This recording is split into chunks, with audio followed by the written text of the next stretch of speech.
Hey everybody, this is Rydo and we're back to Yu-Gi-Oh! And video game news. Let's hop in as quickly as possible. I was watching a YouTube video specifically talking around how jumping in and just setting expectations is a good move, which honestly I can definitely agree with. Like, it does definitely make a lot of sense to try to start as quickly as possible.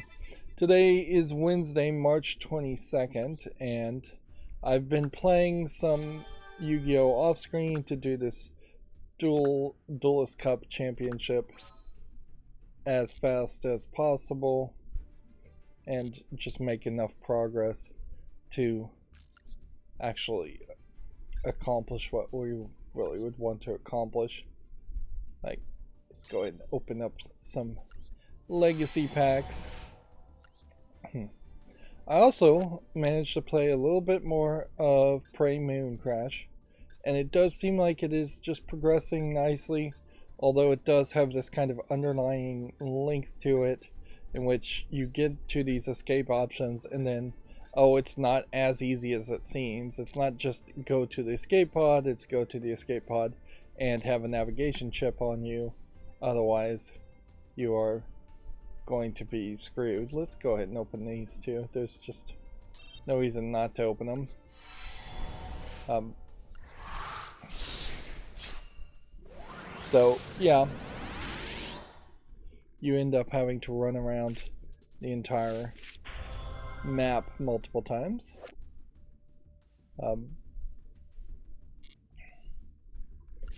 Did I accomplish anything else over the past couple days? Still playing with the home design app. Like, honestly, I really should buy House Flipper and turn it into video game coverage instead, even if House Flipper itself doesn't have a export feature or anything like that, which it very possibly on PC, even on PC doesn't. Almost certainly wouldn't on consoles. But just thinking more, the danger certainly here is this is a long-time fantasy project of that all hinges really around winning Publishers Clearinghouse $12 million to build your own home. Otherwise, I'm not going to be able to afford to build any kind of house anywhere close to what my dream house is that I'm goofing off and designing on the phone app. So the danger certainly is to go burn bright and burn fast on the concept and then lose interest in it, forget about it. Like, at a certain point, yes, losing interest and forgetting about it is probably a very smart idea, coming back every now and then. One of the things I don't like about the cell phone app, other than the pro features really just being like too expensive as monthly subscription fees and limiting you severely if you don't have the pro version of the app. But the thing I don't really like about it is that I'm going to effectively have to make a notes app that is going to just be like a bill of sales type, if that's the right term, note, where here's a link to a Lowe's or Home Depot or Amazon.com listing of the exact product I would want, like the exact kind of faucets, the exact kind of cabinets, things like that.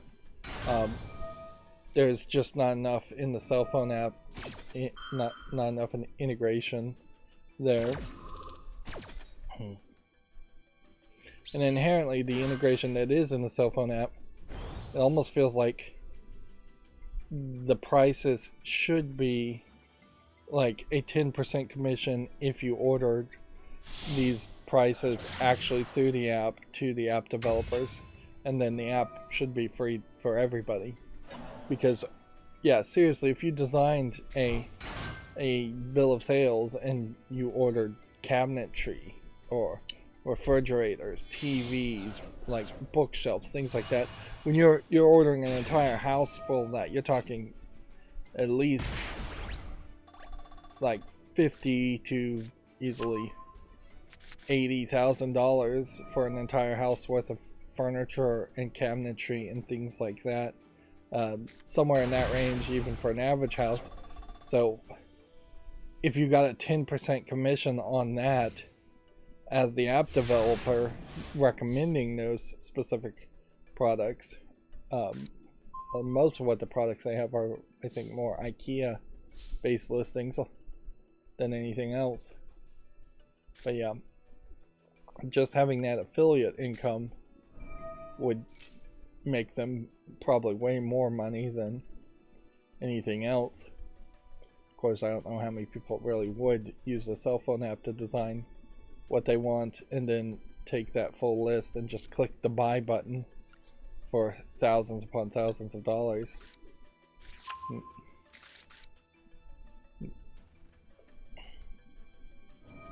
That is ideally where the future is going, and that's where Amazon.com certainly is pushing too, as far as they have these 3D models where for a lot of furniture that they sell that they can put into their own augmented reality app to show where it would fit and how it would fit in your own house.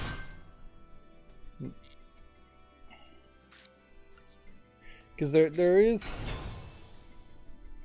definitely a lack of desire to go to a furniture store. In particular, it's not a place you're going to go very often, and even if you go to a furniture store that happens to be huge, you're still not really seeing a wide enough variety of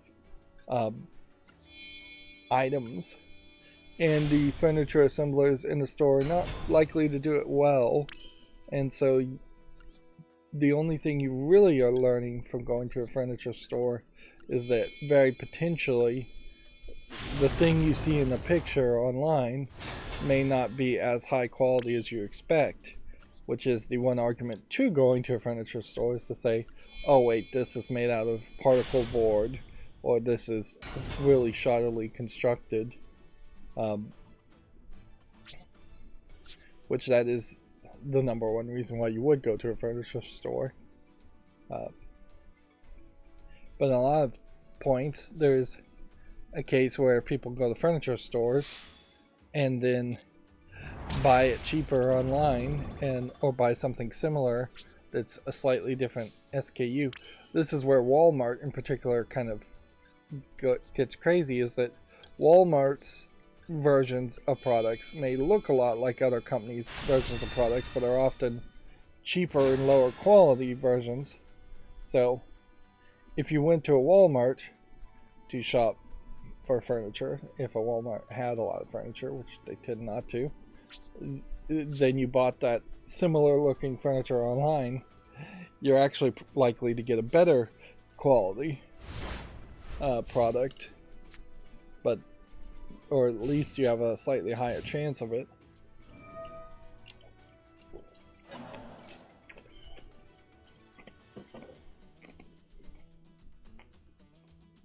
Inherently, though, the fact that I can talk more about home designing app and goofing off around that than I can about Prey Mooncrash highlights how Prey Mooncrash just doesn't really have much of a narrative twist to it. In fact, the main narrative element there really is confusing me, in that they're really not explaining that you're working for this company called Chasma, which seems to be some kind of corporate spy competition to the TranStar Corporation that owns and runs the moon base. They've hired a different voice actor, it sounds like, to play Alex Yu, who is the main character in charge of the space station, the Talos 5 or Talos 4 in the main game. So you hear him talk and you don't really get a good explanation as to why this person sounds differently, or like you don't get that feeling that it's the same voice actor. There is one character that you can play as of the 5 random characters that is called Riley Yu, which you would think is more closely related to Alex Yu, but is actually just a cousin to Alex Yu. And so it just definitely feels like all of the TranStar Corporation is run by a feudal system more than anything, in which it's just people within the Yu bloodline in charge of things. Which there really was no need for that to be the case. The last character I need to unlock and still haven't done is this janitor character that seems to have no abilities, and it's fairly obvious now that I've thought about it that the janitor character is actually a Chasma spy and has almost certainly a high level of hacking abilities that can be unlocked, because there are definitely terminals to be hacked and nobody else has any hacking abilities. There's weird roguelite elements to the game in which it seems like more and more I'm unlocking abilities that are shared between all of the characters, to the point where it feels like any one character may just have 80 to 90% of all the possible abilities.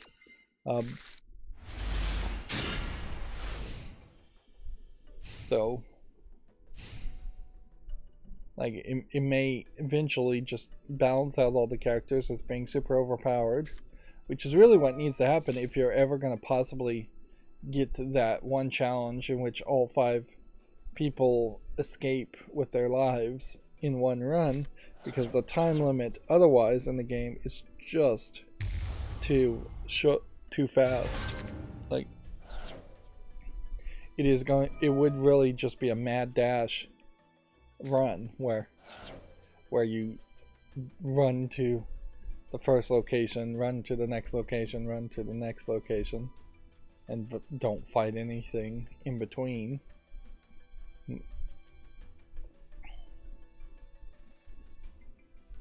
But yeah, storyline wise, not much is happening.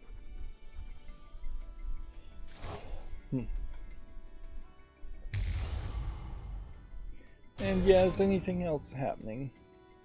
Or did anything else happen yesterday? No. So let's just move on to the news.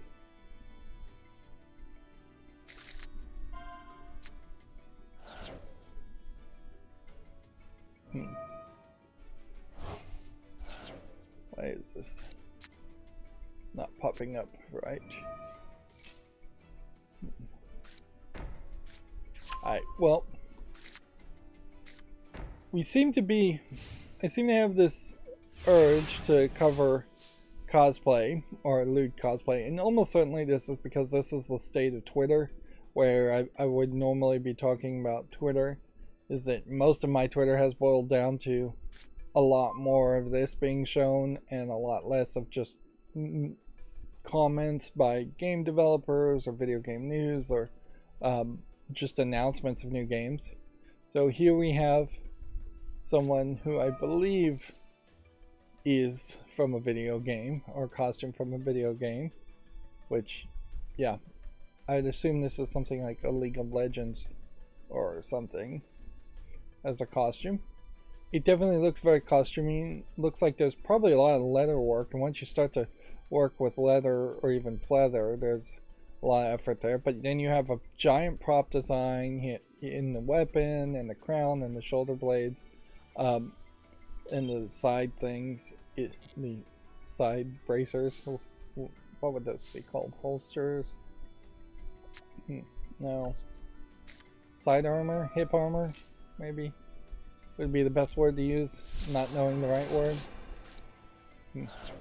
I mean, this, like, a lot of design here. Now, I'm never really a fan of tattoos, and this is a great example of where tattoos should be covered up with makeup if you're cosplaying, because just having a tattoo, unless you're trying to use that as like a watermark, which even that seems kind of dumb, unless the character has a tattoo, and then it goes completely the other direction, in which it feels like it would make a lot of sense to have a Um,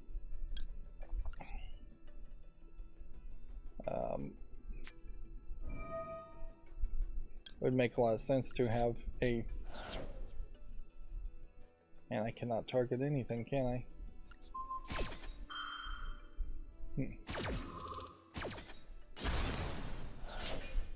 Yeah, it would make a lot of sense to have a fake tattoo if this was part of the character design, but almost certainly it isn't. And yeah, generally I'd say the argument of getting a tattoo gets lower and lower. This new technology I've heard about that where tattoos only last 3 years is an interesting thought, certainly. But if you're going to be a model, or OnlyFans model, porn star, whatever you're going to be, if you're going to have even the smallest chance of making some money off of your God-given natural beauty, for lack of a better description, probably don't change it. Don't lose options. Don't make your cosplay look worse because of a tattoo. But yeah, I imagine a lot of either Photoshop or body makeup should be used anyways for a lot of characters, because you're going to have like stretch marks and pimples and freckles. You're not going to have likely a blemish-free body. That's not an average human depiction. Here we have a more Dragon Age Morgan character depiction, with prop gauntlet, prop necklace, big scarf, bracelet. I'm not sure if Morgan actually looked like this outfit ever. Maybe in a later game or a different outfit or costume. But yeah, as far as the actual cosplay and costume design, it looks pretty good. Some of these tricks are fairly easy too. I'm supposed to be playing. Like just having a standard black dress can help you quite a bit as a starting point, or just having stockings, which is what she has.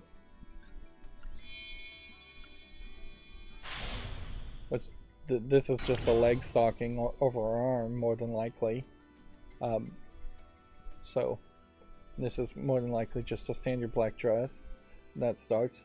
And these little pieces for props you would potentially find in like hobbyist shops. I'm gonna run out of time.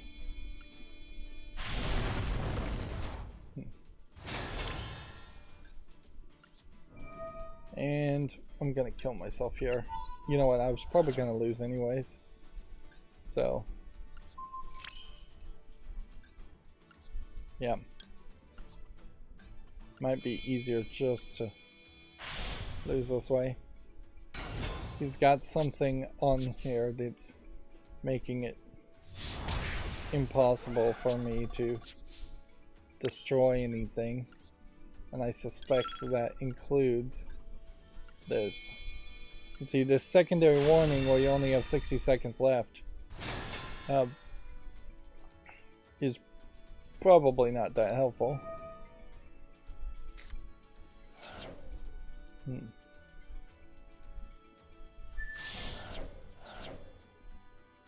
Yep.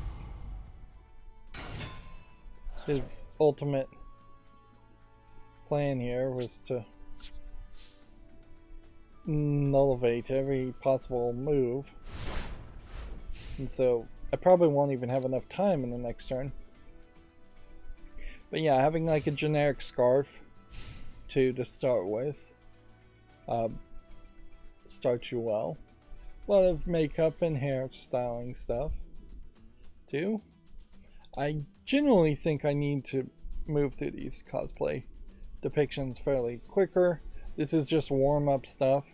Here we have a Genshin Impact character, and ideally this is a great example of what I would like to see. Is you have your source image here on the right or left, and then the final product, because that allows you to create a direct comparison. Noticeably, her hair pieces back here look a little bit different as far as the design, because you're not going to get that one-to-one.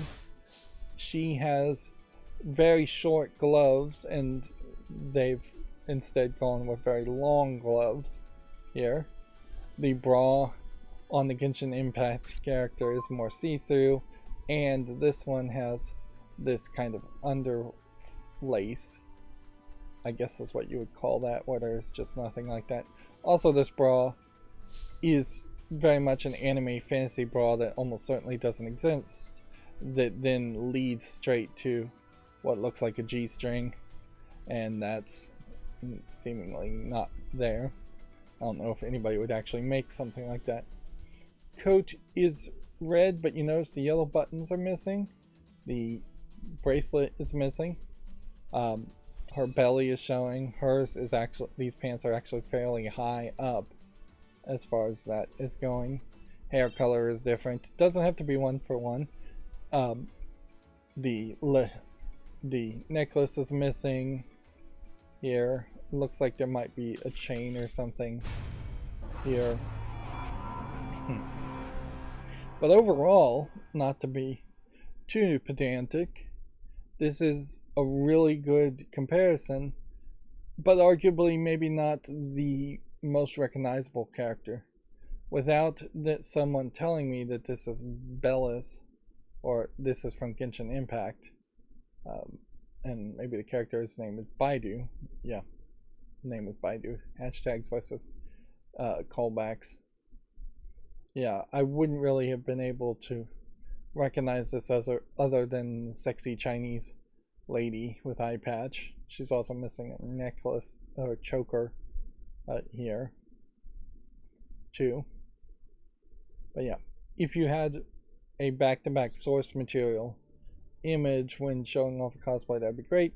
Of course, you can see very much why they don't bother to make comparisons like that, because they're not 100% close. Cosplay really is an imprecise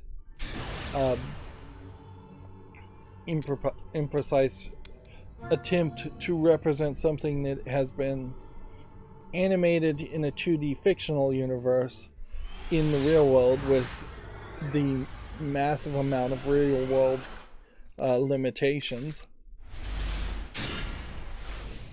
Plus, in a 2D fictional fantasy animation, you can spend thousands of hours on the source model, and then you can adjust the model or make slight changes over and over again.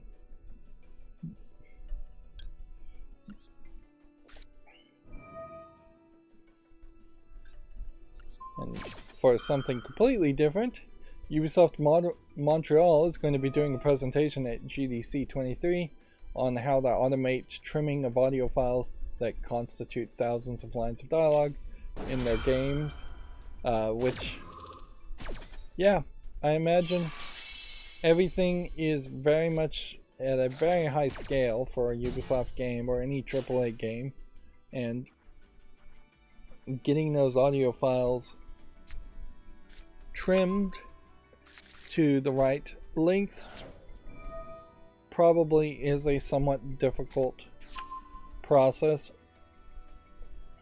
Like, inevitably, I assume what you would do if you were just starting out and there hasn't been any real technology or adaptation to this, is that you would have somebody using either Adobe Audition still, or some kind of sound recording software, and that person would be in the sound booth, and then the voice actors would be in the recording booth, and then you would have the maybe director in the sound booth directing what he wants to get out of the sound actors, and then the person on the computer would likely just be pressing a button to drop a marker in between each cut each time they say a line, and then each of those markers, after a day's work of that master sound file, is probably handed to an editor that then spends considerably more time editing out the silence and the pauses and in the flubs, I would imagine, down to a much smaller collection of audio clips that you then potentially hand back to the director, the sound director, audio director, to pick what he wants if he hasn't already marked one as he wanted, or if they wanted to make some changes there. Like, ideally, that you would want to make a process in which you create as much as possible to give as much options, so that 6 months to 2 to 4 years later, you could come back and say, actually, I don't like that line. Do we have a different take on that? And that you could pull up that audio. And I just don't know how much you could really automate that. There is certainly like silence detection that could happen with some decent level of accuracy, but that's about as much automation as I think you could do. And inherently, face scan 3D modeling is going to take way more time than the audio editing would. In a lot of ways, you could probably have the sound director be the guy running the board as far as the live audio engineer during the recording sessions, and be the person who edits the audio. Now, it's not super likely that you would then have that audio director also be the programmer or the 3D modeler or the animator. So if you are going to make a decent game, you probably need at least 5 people of very distinctly different disciplines. One more into 3D modeling, visuals, one more into the logical programming mathematics, one more into the audio art of it. There's probably at least another programmer who might be more of a leveled programmer versus a core gameplay mechanic programmer versus a director in general. You probably do need, even with 5 people, somebody that's overall in charge. I'm picking 5 out of the hat as far as the number, but 5 sounds about right.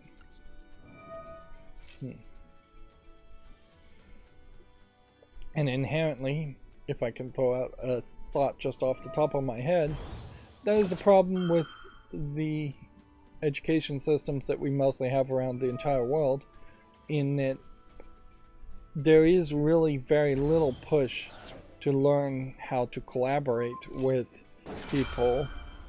When I was in programming classes, I was 100% programming by myself, with the exception of like one team project for an HTML website in an HTML programming class, and even that was a big disaster, when honestly from day one everything should be collaborative.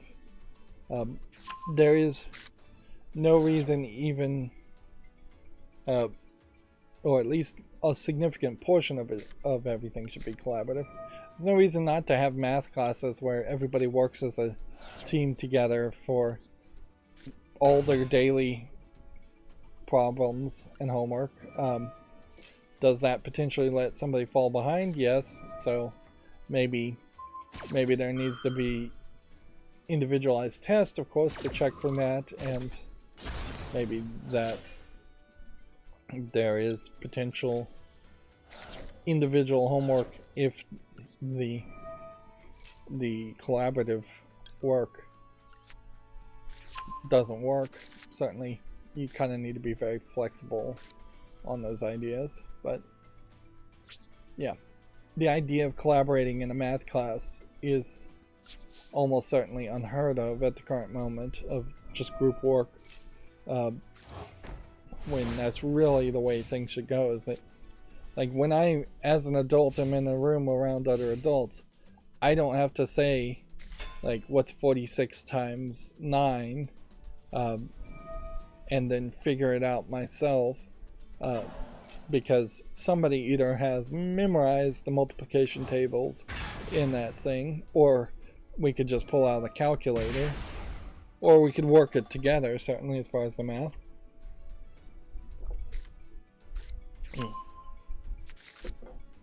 And yeah,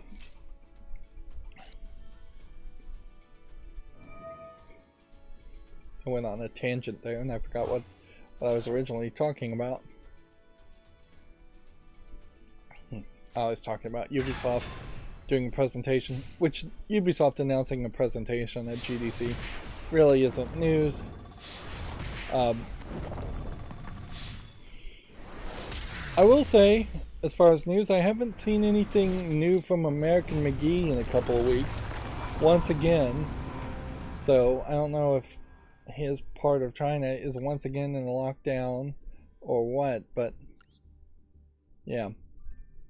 He literally just was doing all these live streams fairly consistently, and then he disappeared for a while, then he came back, and then he disappeared again. In this case, it might be more intentional, the disappearance. They put out their design guide Bible pre-production of American McGee's Alice Asylum, which would be the third Alice game in the series if it actually got picked up and made. So maybe he's just in silent mode because he's actually got a contract and negotiation going on to actually have the game be made. But who knows? Yeah. That hopefully would be the case, is that they put out the design Bible, people said yes to it and liked it, and then they now actually are, some company is actually going to take the design Bible and turn it into a real game. It won't be Spicy Horse, which I don't believe exists anymore, which was his company. So I don't think he has a video game company to make the game. He has artists and concepts, which is probably better that he doesn't have a company. We have Saphir Tan on the chat saying hello. Hello. Say hello back. There is a decent chance that Tencent would become the company that made the American McGee game, Alice Asylum.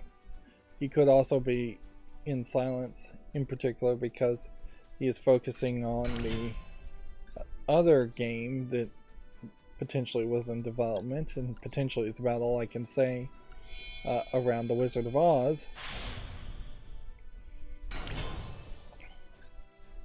But then there is definitely just a chance that he's silent because his VPN box to allow him to stream is broken, or being blocked by the Great Firewall of China, or he's in lockdown, or he's been disappeared by the Chinese government for some reason, which is definitely possible. I wouldn't be surprised if there is a lot more pressure being put on Chinese citizens because of the Russian invasion of Ukraine. Just, this would be a great opportunity for countries like China to crack down on its own dissidents, or crack down on its own citizenry while nobody is looking.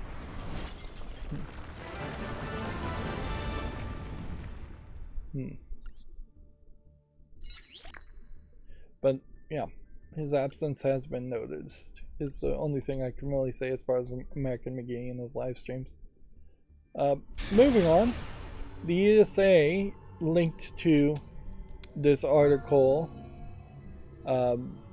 video games relieve stress, foster fun and camaraderie for veterans, and they're promoting the Warrior GMR Foundation, which inherently, if you are going to, this is a VA News article. I don't know if this is really a government propaganda department website, or if it's just a independent website talking about veteran affairs news. Like, there is a slight catch-22 certainly in the minds of, I think, some people who are super supportive of the troops and thus would give the troops video games, and those same people being super anti-video games for other 18-year-olds, 16-year-olds who, let's face it, that is a significant portion of the enlisted people in the military. I doubt the officers who are 25, 30 or older have the free time or interest to play video games anywhere as much as the people who are potentially on the front lines and are bored.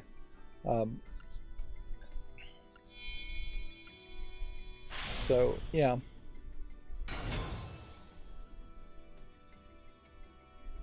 there's definitely an inconsistency there as far as whether they think video games are good or bad.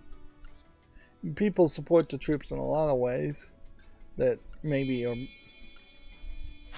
slightly weird, because inherently, if you really cared about any individual military person, you would hope for peace and hope for the elimination of the military down to a level in which they were 100% a force that only does like training in their homeland and never act as an aggressive force or even a peacekeeping force is what they mostly describe themselves as. Even peacekeeping means that you're in an active hostile zone of some sort with people potentially shooting at you.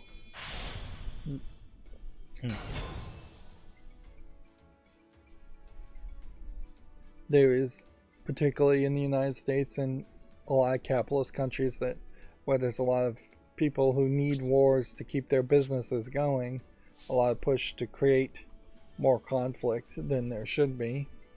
Whereas the idea of defunding the police in favor of other services also would work very well as a concept as far as defunding militaries around the world for in favor of other sources.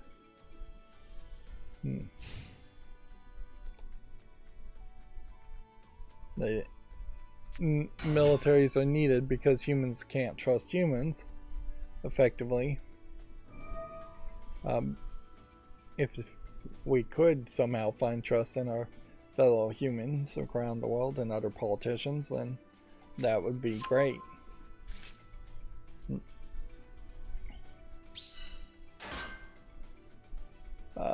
Moving on, the Steam Deck has updated their Windows resources. This is if you wanted to install Windows instead of the ARC-based Linux Steam OS on your Steam Deck. It has a newer advanced processing unit that's been updated. I don't know if they've recently updated the Wi-Fi, Bluetooth, or any of the other drivers, but yeah. There's dual boots not available yet, and I don't think there's a good reason to install Windows on a Steam Deck. Particularly like Windows 11, which is probably the only thing that's going to be supported. Like, you get more into an idea potentially of a tiny Windows special custom image would make more sense on a Steam Deck, and that's only if you really needed Windows, which I just don't think you do. Like, inherently the Steam Deck is optimizing itself, and this really comes down to optimization more than anything else, to play video games and do nothing else. And it's making compatibility layers that are being optimized to run Windows games on an Arch Linux build instead, with its, I think it's called Proton compatibility layer. And that's what it's designed to do, and that's what it's for. If you need to do word processing, if you want to launch Firefox or Chrome, if you want to do Photoshop, if you want to do audio video editing on the Steam Deck, well, most of those things will work perfectly fine by just doing the desktop mode in the Arch Linux and installing an Arch Linux open source equivalent to Word. Use something like OpenOffice instead of Microsoft Office for that suite. You install Firefox or Iceweasel, which is the more open source version of Firefox for Linux on some versions of Linux. Basically the exact same. If you want to install Chrome, you can install Google Chrome on Linux, I'm sure, even Arch Linux, where you have to build more things. The Flatpak installations in particular, making everything very easy across multiple distributions of Linux to install things.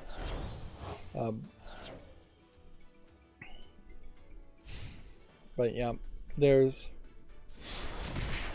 really very little that you can't do. Now, when you start getting into audio editing on the Steam Deck, that might be a little bit pushing it, depending on the bit depth and the audio and just the level of optimization there. It might be very easy to do a stereo edit and record audio on the Steam Deck, and inherently there probably is some kind of Steam Deck app that should be installed just to make it a voice memo audio recorder and simple audio editor. Something more like a cell phone app than a fully featured audio editor that you might try to install digital signal processing plugins into or do video audio effects on. It might push it if you're trying to do 5.1, 7.2 type surround sound audio editing or Dolby Atmos, things like that. Video editing definitely could be a challenge on the Steam Deck. It might be incredibly slow and just take forever to make a simple edit. The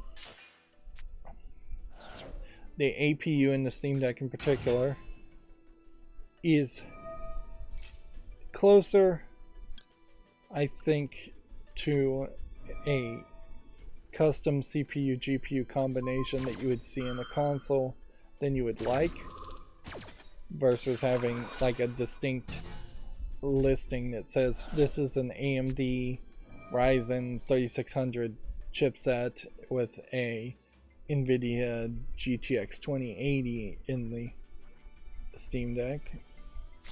Yeah. There are definitely battery life concerns too, as far as just putting giant PC desktop type components in a Steam Deck as far as physical space concerns.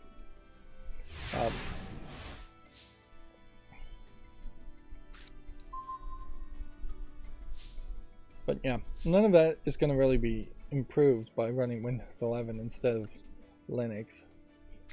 And if you're obsessed about having your operating system being Windows 11, I really would have to ask you why, because Windows 11, it doesn't even look like any other version of Windows, and if anything looks more like a version of Apple, which macOS is based on FreeBSD, which is not Linux but close enough, and almost certainly you could get a variant skin to make Arch Linux. You could do some tweaks to make Arch Linux look very much in desktop mode like macOS.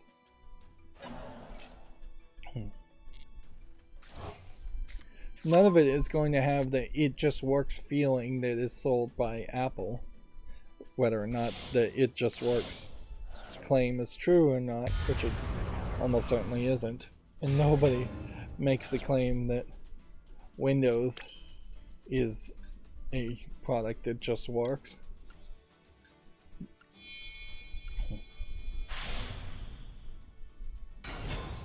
With the Steam Deck, there is this new idea, certainly, that could happen, where Steam storefront could have apps like an app store, like a mobile app store, that are specifically targeting the Steam Deck. The idea of a calculator app makes sense. Simple audio recorder, audio editor makes sense. Simple browser, even though there really is just a browser already built into the Steam launcher itself.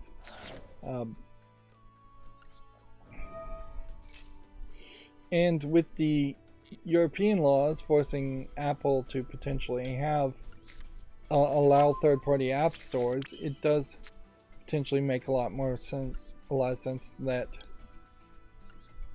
there could be a Steam app store in which you start to potentially see mobile game listings for Android and iOS and the Steam Deck all through the Steam app, which otherwise doesn't really do enough to justify its existence other than being a two-factor authenticator. And honestly, I would put a lot more faith in Steam having a mobile storefront connected to your Steam account than Microsoft and Xbox Game Pass trying to connect all of that together. That certainly could happen and work with the Xbox Game Pass, but at the moment, I don't.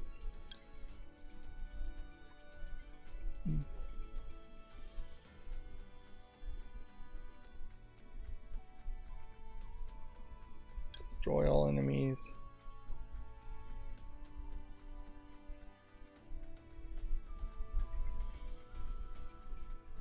Alright, well, we're gonna stop this one.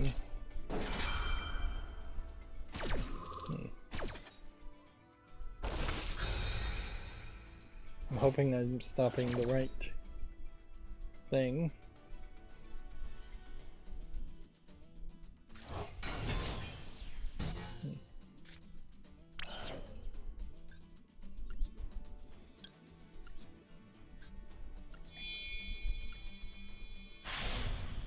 Really having to bend over backwards here to try and win.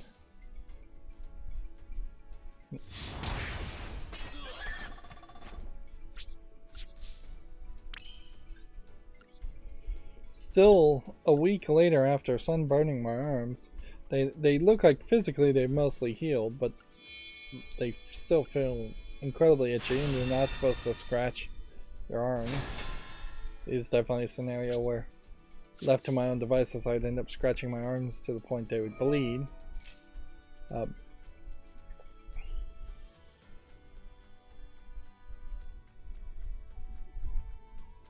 Let's see. Let's go ahead and let that happen. Let's start going through the video game news. Video Games Chronicle news. Next week's Xbox Game Pass titles have been confirmed. MLB Show 23 and Infinite Guitars are coming to the service in late March. Okay. And then all of these games here are leaving on March 31st. Power Rangers Battle for the Grid. MLB Show 22, so if you like the old version, too bad. The rest of these don't seem like that big of names. Let's go ahead and see if we can save the day here.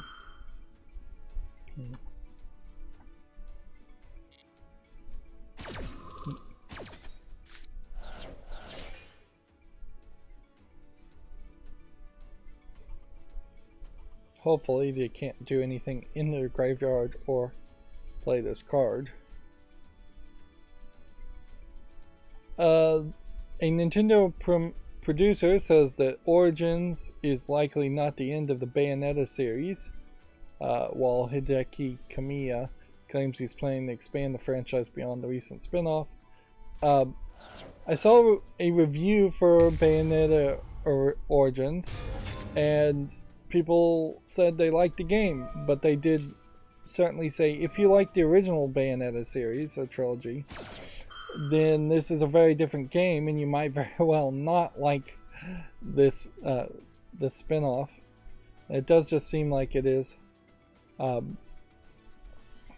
It does seem like it is a weird spin-off to make, but I guess Platinum Games really has Bayonetta as their figurehead, and I mean, if you're Sega, you end up making a lot of Sonic spin-offs just because Sonic sells, and yeah, I wish that wasn't the case.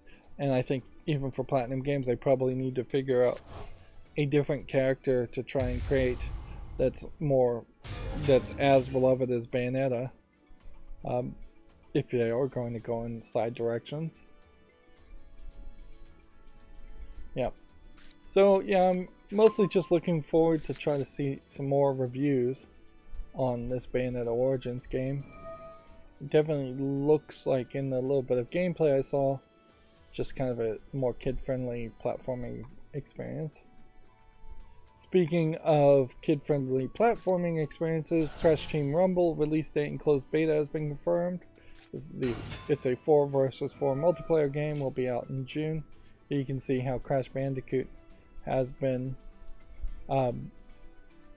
made to look a little bit younger. He still has only 3 fingers, which you think they would kind of fix that, but maybe they're going to just stick with that. This character also has only 3 fingers and a thumb. That was one thing that was edited, certainly, in Japan, is that they would add a 4th finger because they don't want him to potentially look like he's Yakuza and he cut off his pinky for some reason. Is there a specific date here?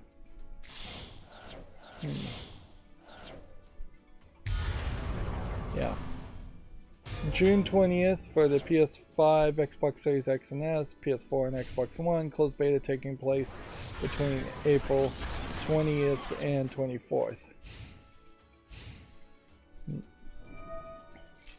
Meanwhile, all my efforts may have been in vain here. His strategy may just work better and better for him. I think I'd already talked about this. XCOM's Jake Solomon is forming a new studio and likely won't be making a turn-based game. The Midnight Suns directly recently announced his departure from Firaxis after 23 years. Which is funny because Midnight Suns not terribly critically received at the very least. Perhaps selling poorly because of bad advertising and bad explanation as far as what it is, or actually just bad direction in general, which might be his fault since he was the director, in that they're making an XCOM style game with the Marvel Universe. Although, if you have to make an XCOM style game, if that's where your skill base lies, having the Marvel Universe around it is not hurting anything by any means.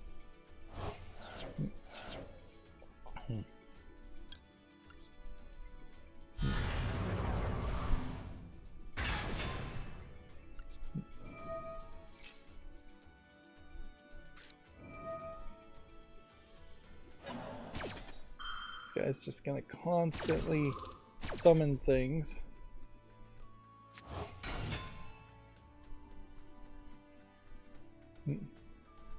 You just can't get past it. Arguably, this might be a great point to just save some time and surrender.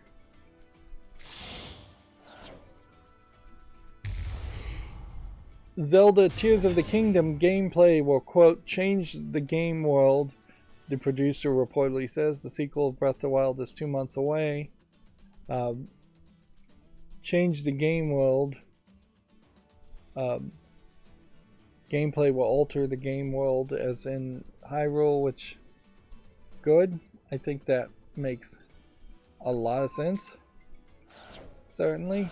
Like, otherwise you potentially have been shown so far what feels like a scenario where the overworld of Hyrule is going to be, for the most part, exactly the same as Breath of the Wild, and that they're going to try and just have you pay $70 to play Breath of the Wild a second time with some slightly new dungeons. if anything, if we start to see the whole world floating up to the sky and being torn apart as far as Hyrule, that may not be a terrible thought as far as a way of ending the Breath of the Wild series and moving back to something that's maybe a little bit more traditional as far as Zelda, but they basically said they weren't going to do that. So, like, we seem to be, for the foreseeable future, stuck with Breath of the Wild style gameplay that is just not going to feel much like what you would come to expect as far as Breath of the Wild Zelda games. I'm gonna bring this guy to the field and see if this guy can do something.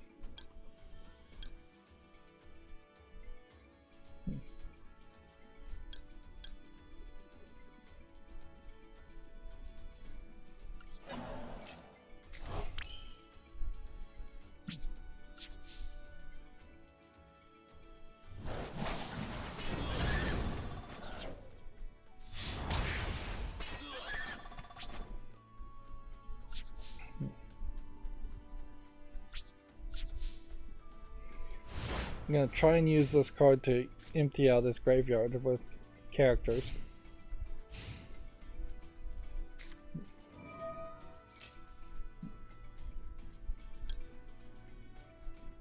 So this one,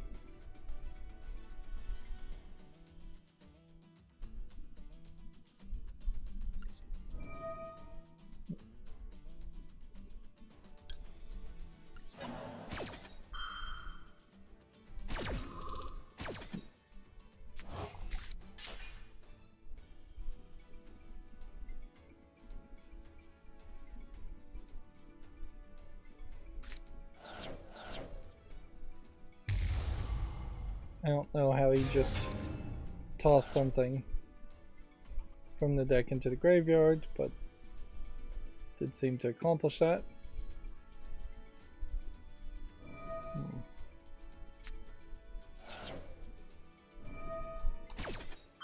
Moving on, the Minecraft's latest update fixed the Switch loading bug.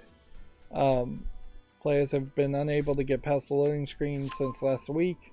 This is specific to the Switch version of Minecraft that was available, which, yeah, that really sucks, particularly considering how around last week would have been spring break for a lot of kids. So, yeah, that extra week off of school to play Minecraft, almost like they intentionally timed a bug into it for some reason. I don't know why Minecraft or Mojang would do that, though. It almost certainly wasn't intentional.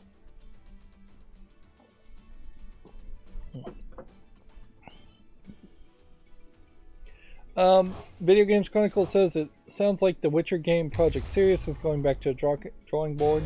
CD Projekt to reevaluate the scope and commercial potential of the game. They basically did the same with Gwent, as they're giving up on that too.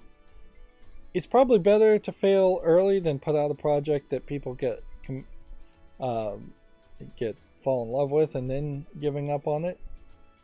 I probably saw some news about Project Sirius, but I probably forgot it. I completely forgot it. It was supposed to be a new take on the Witcher series, first announced last October. So, yeah, it's fairly in early development, pre-production, I imagine. Project Sirius, I do not believe, is the remake of Witcher 1, but it could be, certainly. Should just lose. Just let him win.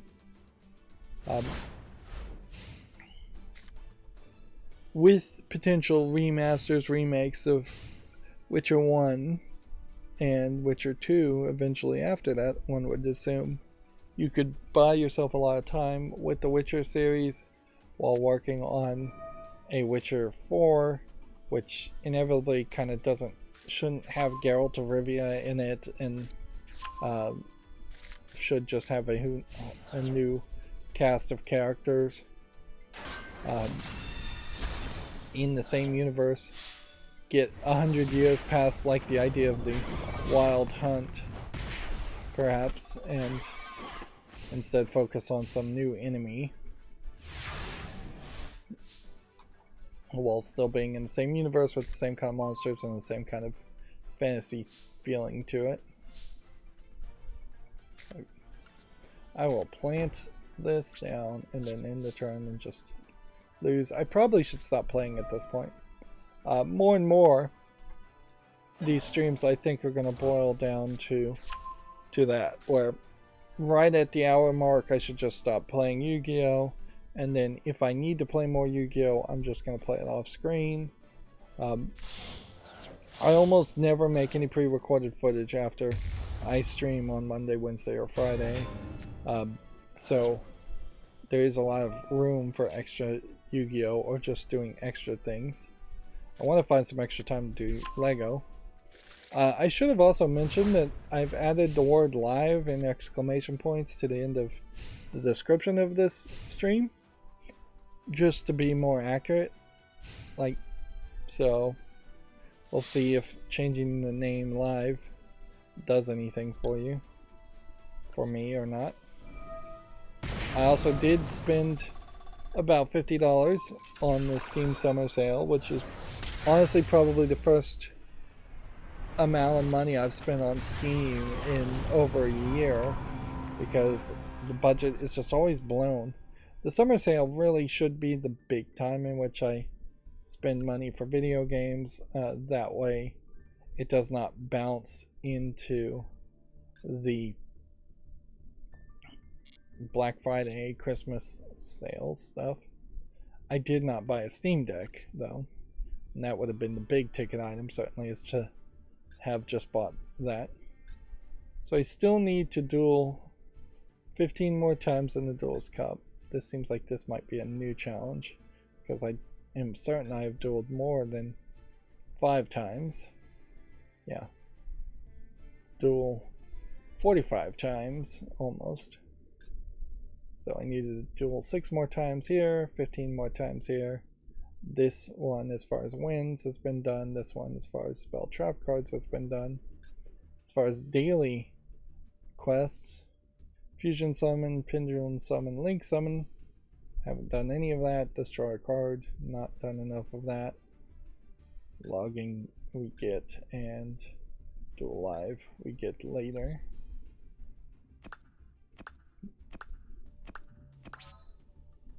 So that puts us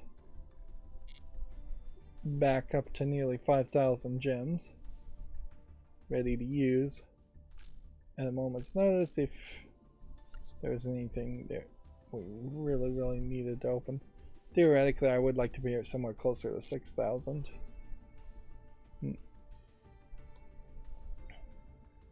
Alright, so as far as video game news at this point, we'll just focus on that from Video Games Chronicles. We have about 20 more articles. Bella Ramsey says they expect The Last of Us Season 2 to air in late 2024, early 2025. Fans will have to wait for a while for the next part of it. There is definitely a danger of a character aging, particularly child character aging and changing their appearance drastically. Of course, anybody's appearance could change drastically for many different reasons, and The Last of Us honestly might benefit somewhat if in the season 2 she was a couple years older looking,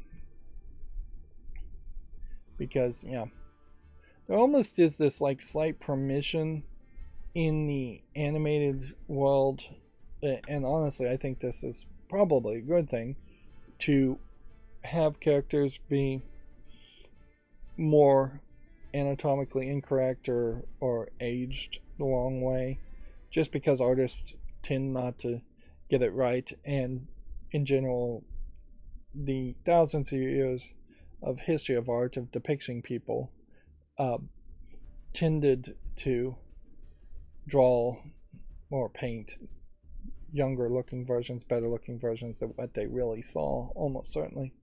Uh, so when you make a real world adaptation, like Joel being a little bit older, I forgot her name. I want to say Ashley, but whatever. Both characters being a little older would work better in the dramas elements and give them more time to potentially be better actors.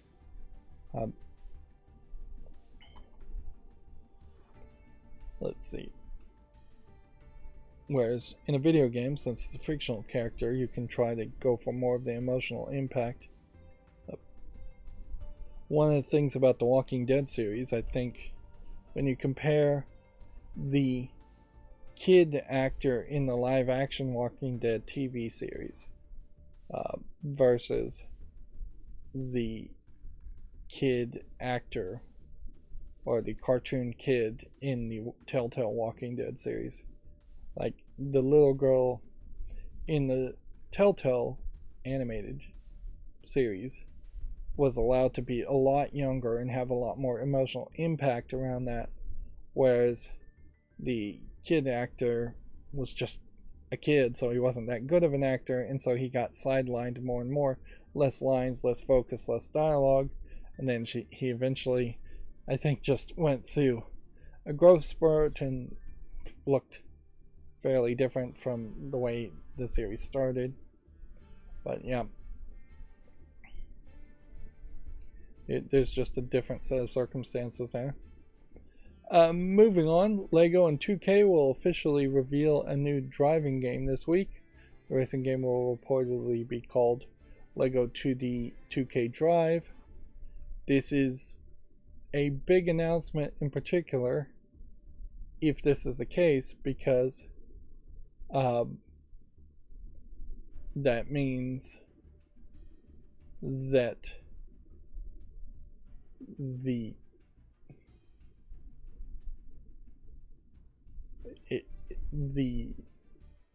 contract or almost near exclusivity as far as LEGO games with Traveler's Tales and Warner Brothers has further degraded. Now, we've already had a couple of other decent LEGO games not made by Warner Brothers or Traveler's Tales, and yeah, so it would be interesting to see what 2K does with it, assuming 2K can resist their urge to put a ridiculous amount of microtransactions or nonsense into a LEGO driving game. Now, let's take a step back and just think about the idea of what is a LEGO driving game going to feel like or look like. Potentially, LEGO is a lot more hot and interesting to kids than Hot Wheels. And there was a Hot Wheels racing game that came out, I'd say about 6 months ago, 6 months to a year ago, and it, I think, had performance issues or had some ridiculous microtransactions into it.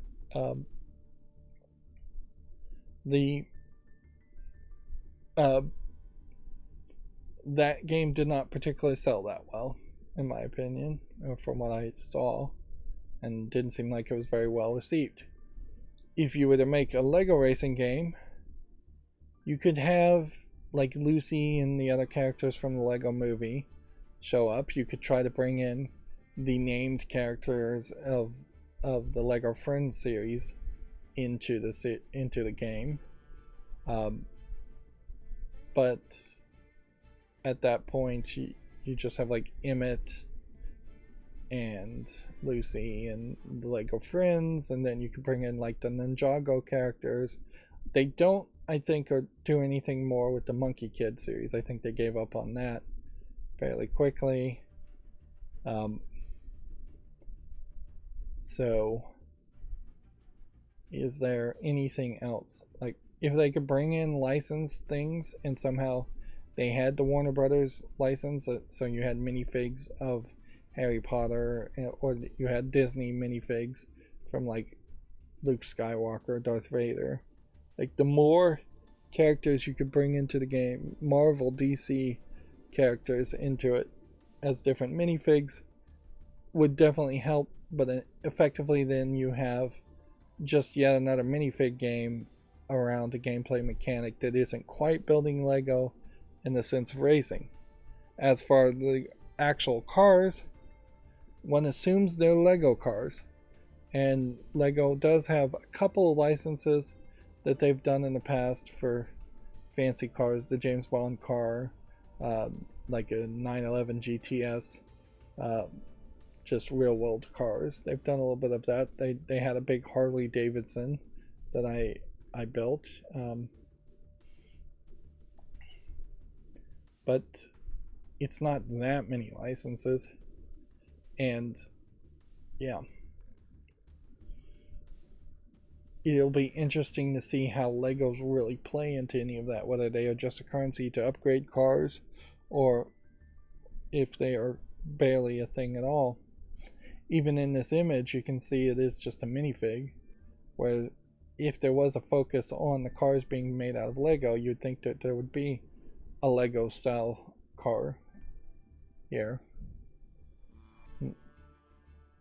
In all fairness, 2K has in the past published like they own the rights to the Borderlands series, so, and they published that, and there isn't a ridiculous amount of microtransactions in that.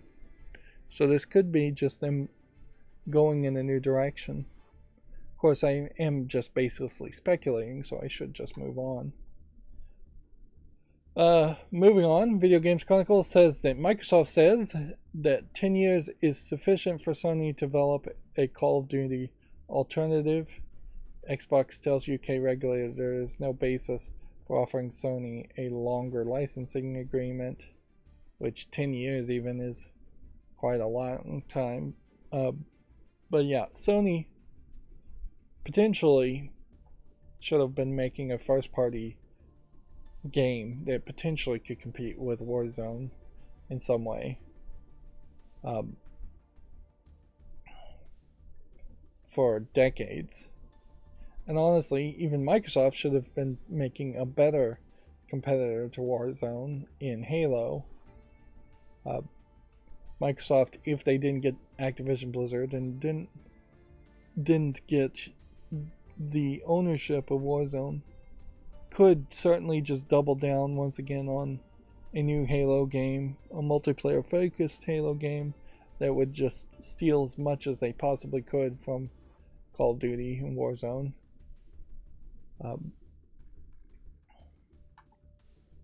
See, Microsoft also suggests that Call of Duty would be optimized for PlayStation if its Activision deal went through. It suggests the use of features like haptics would make the games beyond parity for the Xbox versions.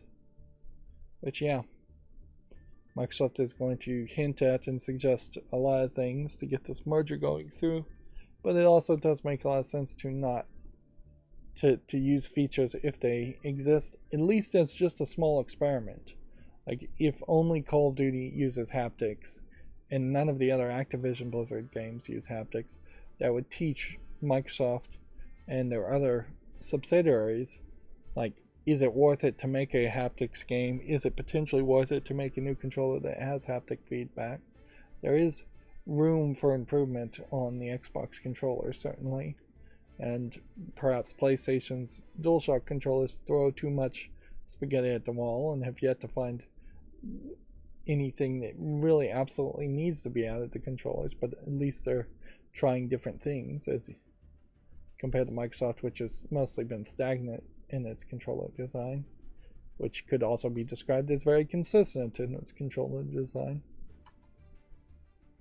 EA has announced the plans to delist Mirror's Edge and several other Battlefield games, and then the update here says that has no plans to pull Mirror's Edge from sale, so there was a miscommunication at some point. I feel like they have delisted Mirror's Edge or threatened to delist Mirror's Edge before, and there's always this fan pushback. Inherently, 15 years anniversary is not the time to say, hey, let's shut down things. The other games are Battlefield 1943, Bad Company 1 and 2.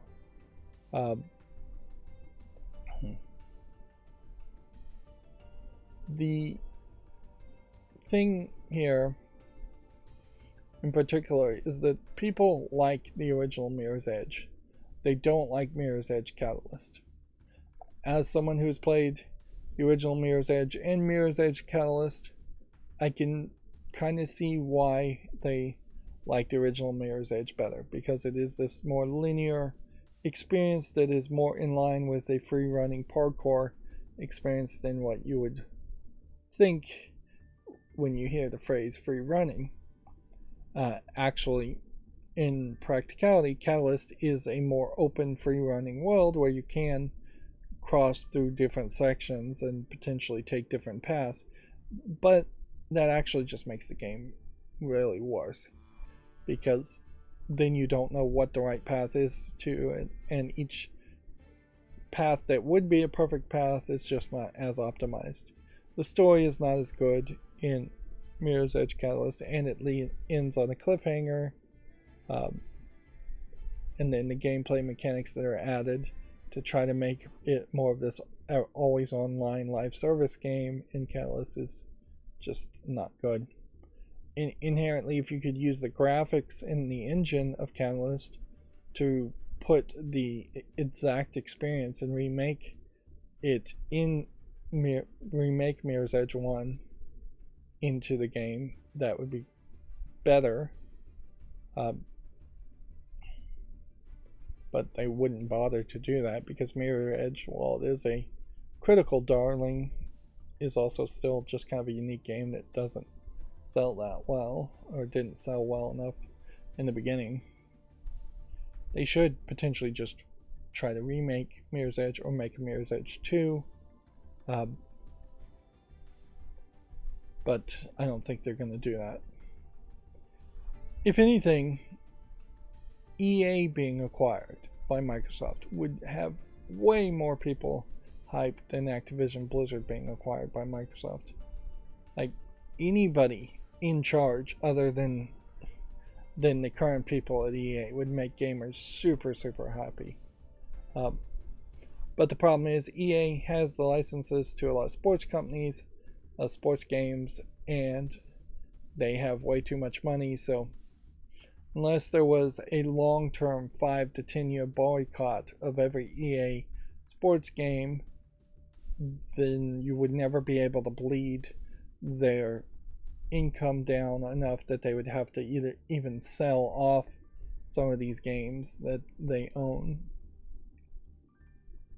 If anything, 15 years in makes a great argument for shorter public domain times. Like, the speed at which a video game should go into public domain should not be 75 years past the death of the creator, or whatever it currently is in the United States. Like, honestly, 5 years may be a little short. 10 years sounds about perfect. But even if you went 15 years and said, all right, at the 15-year mark, that specific game is public domain. Anybody can make a clone of it and a copy of it. No patents or trademarks or anything around it could stop somebody from making a new Mirror's Edge game. Inherently, we never did get too many people that copied Mirror's Edge. At best, you got things like Dying Light 2 to take some of the parkour elements and put more gameplay elements that were less focused on the parkouring. You overall have seen the industry over the last 15 years have a lot more running and free-flowing, running, sliding, jumping, climbing. But none of it was ever as smooth or as ever focused upon as Mirror's Edge was. And even Mirror's Edge definitely still had problems. Even Catalyst had problems in the sense that there were people with guns, and the running, gunning, shooting element in Mirror's Edge and Mirror's Edge Catalyst really was dumb and broke the flow of the experience. Moving on. March's PlayStation Plus game catalog and classic titles are available to claim. This includes Uncharted Legacy of Thieves Collection, Ghostwire Tokyo, and Street Fighter V. There's a longer list on Video Games Chronicle here if you want to check that out. Blizzard says Diablo 4 beta issues have paved the way for a smoother launch, which theoretically, yes, having issues in a beta should teach you a lot to improve a smoother launch. It doesn't often seem like that those lessons get implemented, though, and very often betas are way over-polished to begin with, and very little changes between a quote-unquote beta, that often are just pre-purchased bonuses, and the actual launch of the game.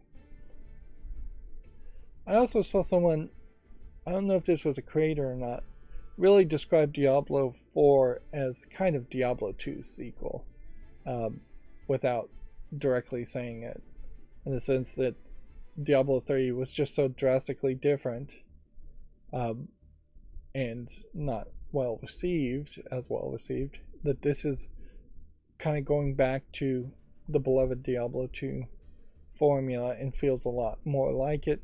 Although they also said that it plays with the controller very nicely and very fast, which is something that people thought really couldn't happen back in the days when you were playing Diablo 2 with a mouse and keyboard only. Here we have a collection of enemies in this, I assume, concept art as far as Diablo 4. And here you can see a dark image, I guess, of your starting characters. I assume starting characters are going to be a thing.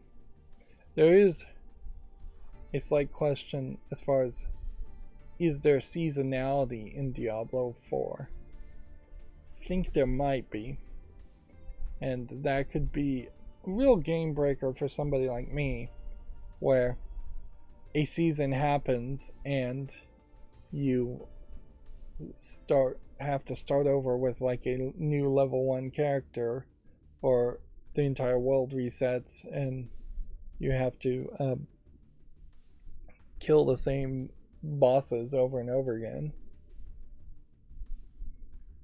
That they are definitely going to try and stretch it out, and that's the whole idea of the beta and the online service overall.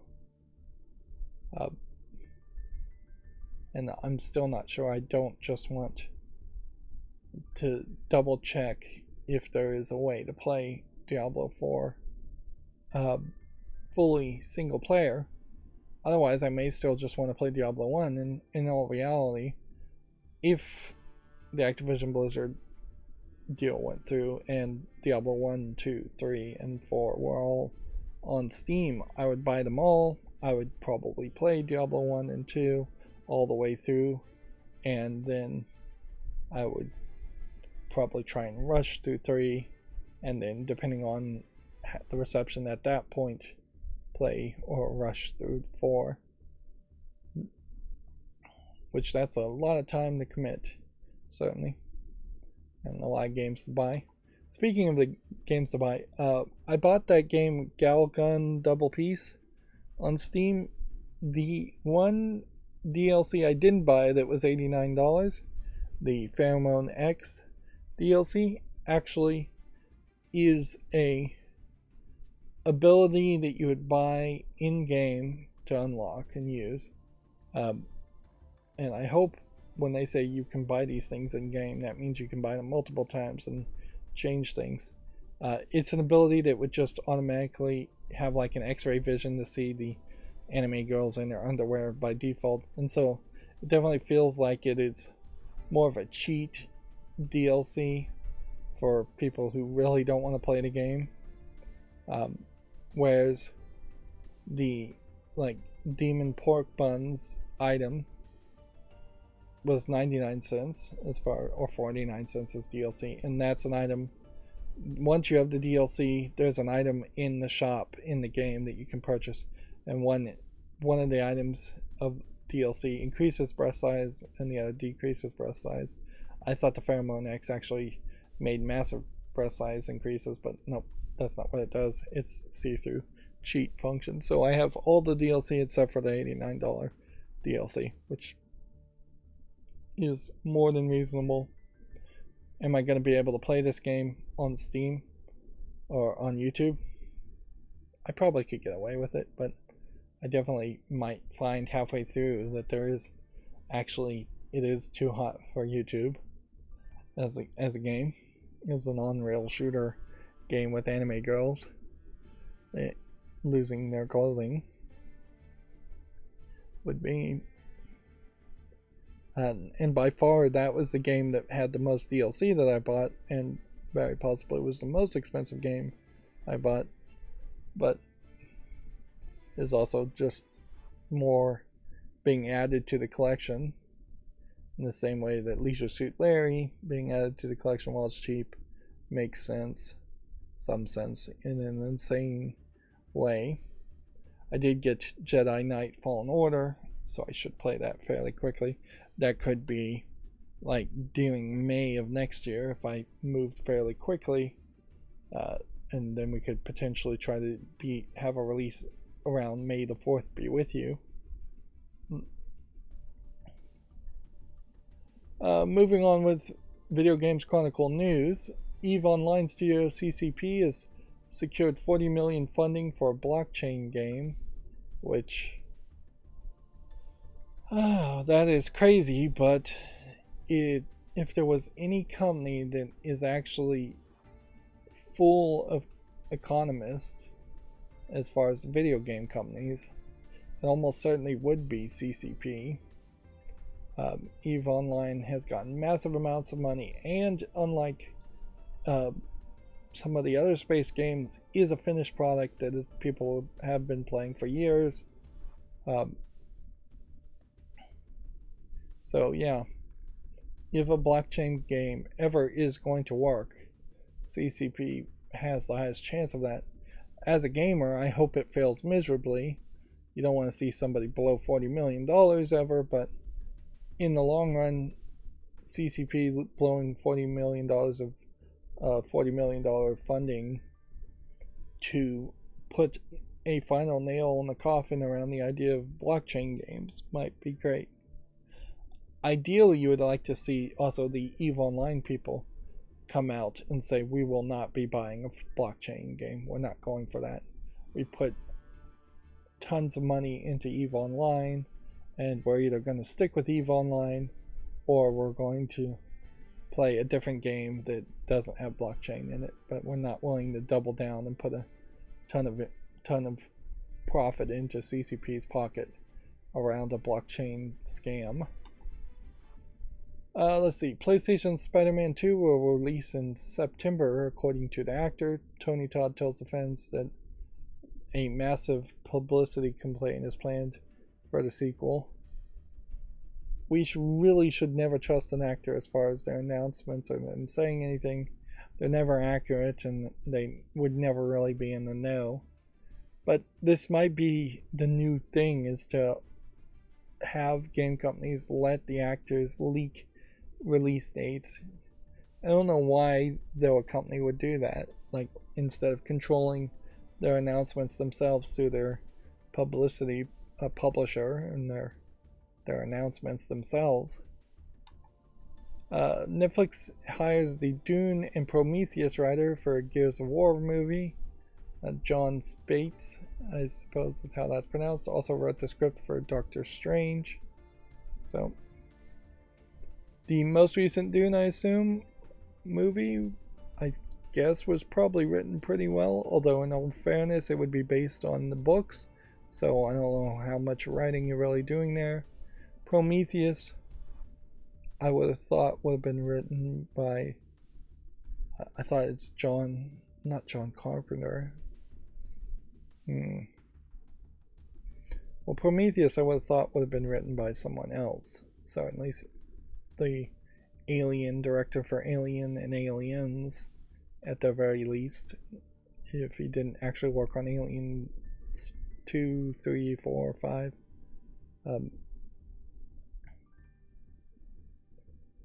But for Gears of War, the writer also would just be converting, I assume, a story from the video game.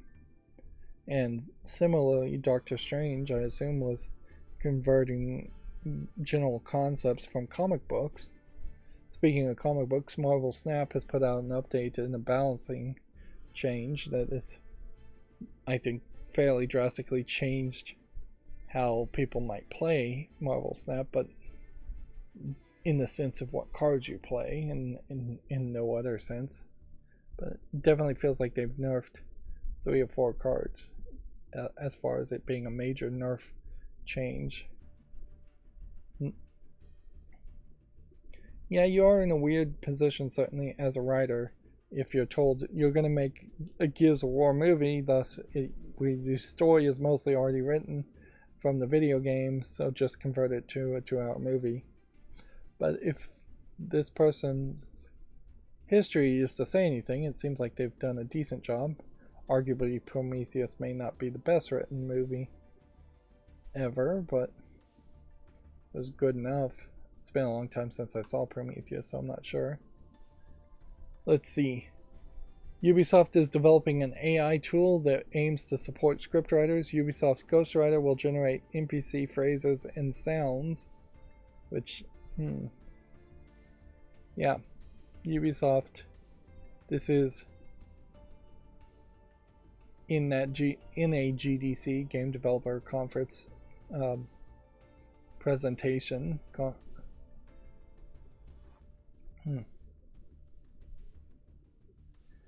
It's controversial to potentially say this, but it's not that terrible of an idea to potentially save a buck instead of having writers write generic 1 or 2 lines of dialogue for an NPC character, somebody who is of no real importance at all. They're just somebody in the crowd who you'd like them to say one thing.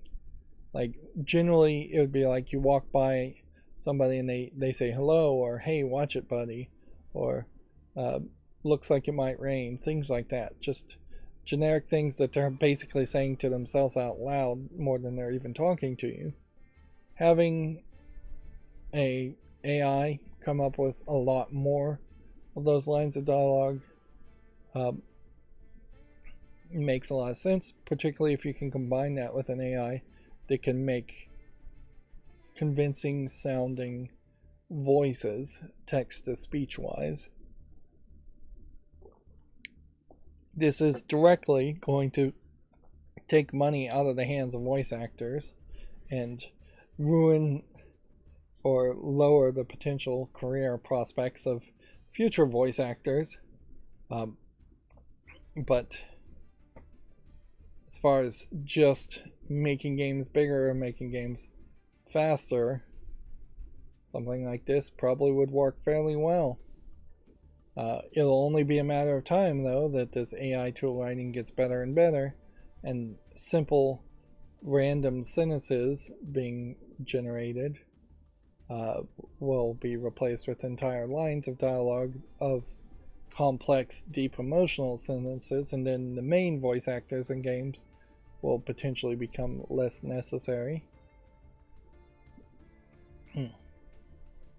If I can make a theoretical thought here, it might be better if richer, more influential people lost their jobs to AI quicker, rather than later.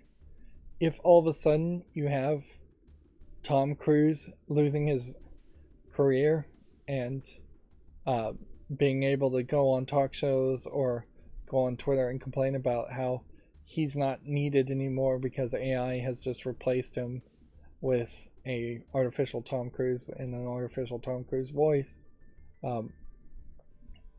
all of a sudden you would have a lot of rich people with a lot of influence, and or at least a louder voice digitally on Twitter and things like that.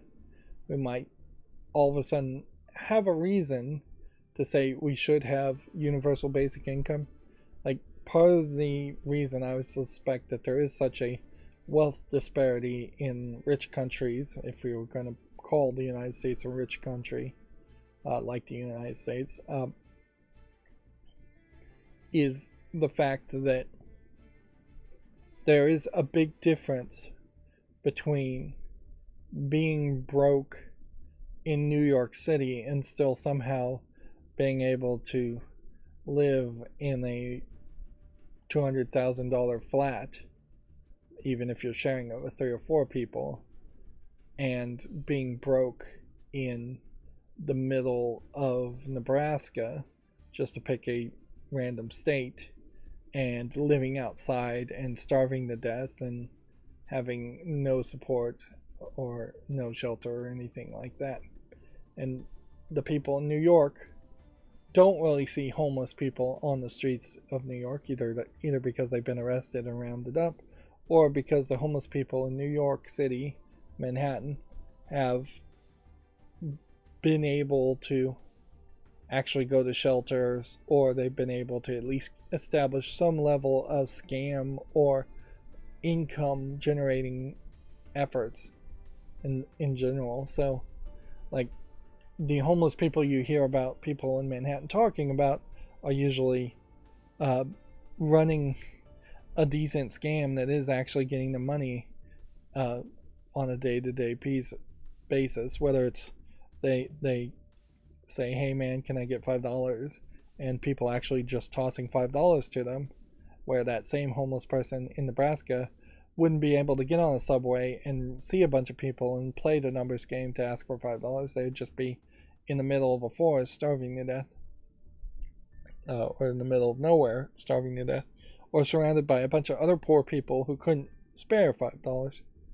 So if we lowered the career prospects of the rich of the ultimate riches, my theory here is that then UBI might get promoted a little bit more. Inherently, you look at like Bernie Sanders and maybe 1 or 2 other senators out of 100 plus, and those are the only 2 people who are even slightly rich that possibly are promoting like more social safety nets type programs, whereas every other senator, being rich, does not care at all about that and does not promote that idea. Anyways, I don't want to get into an economics rant. I do that far too often, so let's move on. Video Games Chronicle says the fan who spent 8 years making an HD mod for Resident Evil 4 has now has an industry job. He's working at Night Dive Studios, which specializes in retro remasters. I hope that's a good improvement both for the programmer and for Night Dive Studios, because it's either Ziggurat or Night Dive, and I never get those two separate in my mind, that releases old games pretty poorly. I assume this is the Resident Evil 4 HD project that I recently played and covered. The timing was perfectly lucky for this modder in general. I feel like there was at least 2 people that were working on the mod though.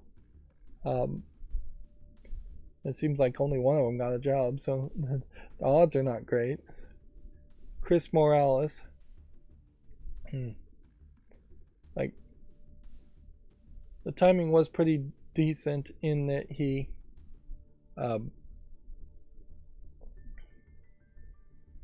finished the Resident Evil 4 HD mod, didn't ever seem to get a cease and desist from Capcom. Capcom is releasing now Resident Evil 4 Remake, which doesn't seem to really matter at all or be affected at all by the HD mod. So you definitely are in a situation where I would recommend people.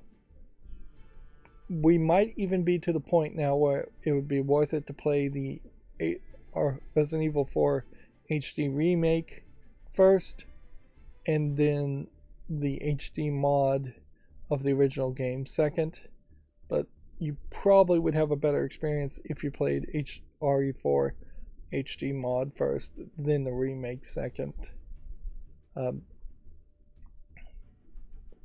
And there is definitely an argument at this point that there's no reason to play any of the other Resident Evil games before like 7. Like just completely skip 5, which maybe there's still a reason to play it right now, but if they remake 5 in some way, then I would almost certainly say play the remake of 5. If they remake 6 in any way, I'd say play that too. So, yeah, looking down here and scrolling, it's very nice to see here that Night Dive is the one that made the Turok remasters, Forsaken remaster, Doom 64. Shadow Man remaster in particular stands out is because they put a lot of effort into that. So Night Dive is the good one. It's Ziggurat that is the bad one. And System Shock old version remasters. I guess those are out. Now inherently though, you also run into an issue where it's great that this guy has a job, and I hope he keeps it, and this isn't just Night Dive doing a publicity stunt, but he was basically a texture replacer too. I don't think the HD mod touched much, if anything, as far as the actual programming or core of the game. All of that was done with a secondary mod that was included, which was HD tweaks. He spent the entirety of the 8 years just sourcing textures and replacing textures, which makes him a great texture artist. Although, inarguably, 8 years to remaster a game is probably 4 years too many. But it was only one person as a fan project. There is also a point to make here that this is an awful precedent in that you potentially have to spend 8 years making your own fan mod before you even have a chance of working in the industry, which, in all fairness, most people that make mods don't want to work in the industry or just have no chance ever of working in the industry. But yeah, I'm glad overall though that the HD mod is finished. I'm glad this person's going to work with Night Dive. I'm glad Night Dive potentially now has somebody who will better improve textures. Eventually Night Dive will run out of old games to remaster and should probably have a new game in development also, even now.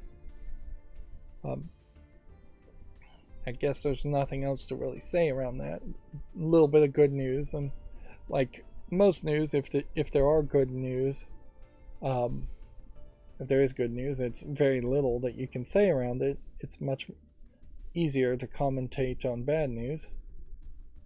Let's see.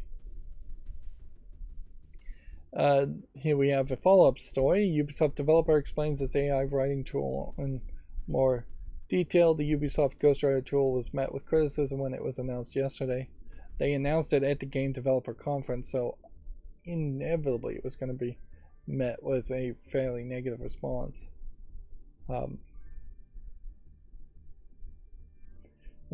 inevitably, there's just no way you could have announced anything like this and not had a negative response. Your best bet was to not make a GDC conference announcement around this, but instead have the CEO at Ubisoft, who's already pretty hated by his employees, make such an announcement at a shareholding meeting where greedy shareholders would have gone, oh yeah, that sounds great. Well, it'll reduce costs and give us more stability as far as game releases and make games faster, which can make us more money. Inevitably, AI has just become a dirty word. AI, I guess, was always a kind of dirty word in the minds of most people. Like, People don't want artificial intelligence unless it is directly benefiting them and hurting nobody, which is a low bar to set for pretty much everything. Like, everything should help you and hurt nobody, or help more people and hurt nobody. A do no harm approach where AI is definitely doing harm, more harm to potentially society than it is doing good for an individual, with its level of quality. But yeah, it's ridiculous that people would even use the phrase AI when you should just bend over backwards to say generated script writing or automated script writing. Anything other than artificial intelligence would be useful. Let's see. Moving on, Arcane is looking into, quote unquote, removing Redfall's always online single player requirement. We've already started work to address this in the future, says the game director Harvey Smith. It's probably a little too late though to say buy our game now, or buy our game when it comes out. I'm not even sure if it's out yet. With potentially the promise that you could play it in single player without having to be always online. And it's always good to continue to have this fight, even if it really is a fight that is more a moral victory than anything else. But we don't need games that have single player modes to require always online DRM. More than likely, the looking into removing the always online requirement will not happen until at least the 6-week to 6-month launch window is done, at which point they probably will remove any de novo DRM or whatever DRM they might have built into it. Anyways, I have to question if half of the improvement you see in a lot of games once they get that first major patch isn't literally just a removal of always online DRM like de novo. Let's see. Amazon Luna is now available in the UK, Canada, and Germany. I had forgotten Luna even had existed.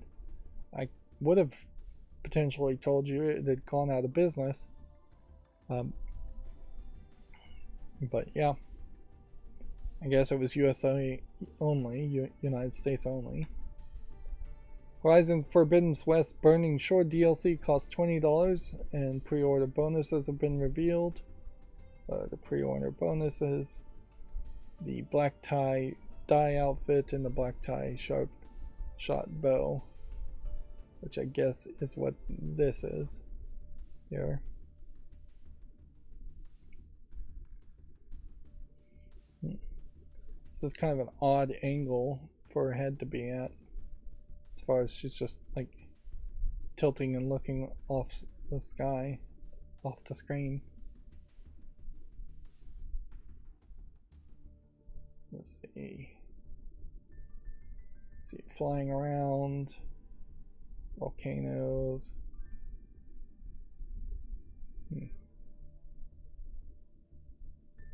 And sun's in your way, so you can't even really see the outfit.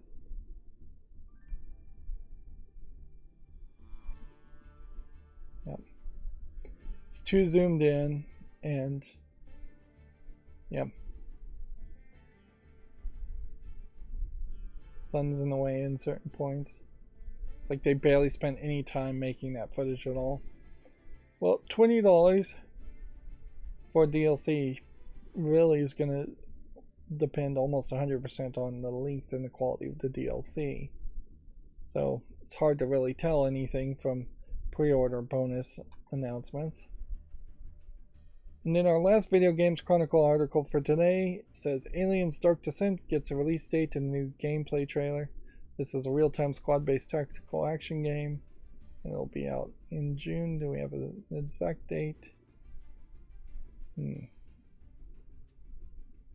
is a little surprising to ever get an Aliens announcement around the game. around an Aliens game.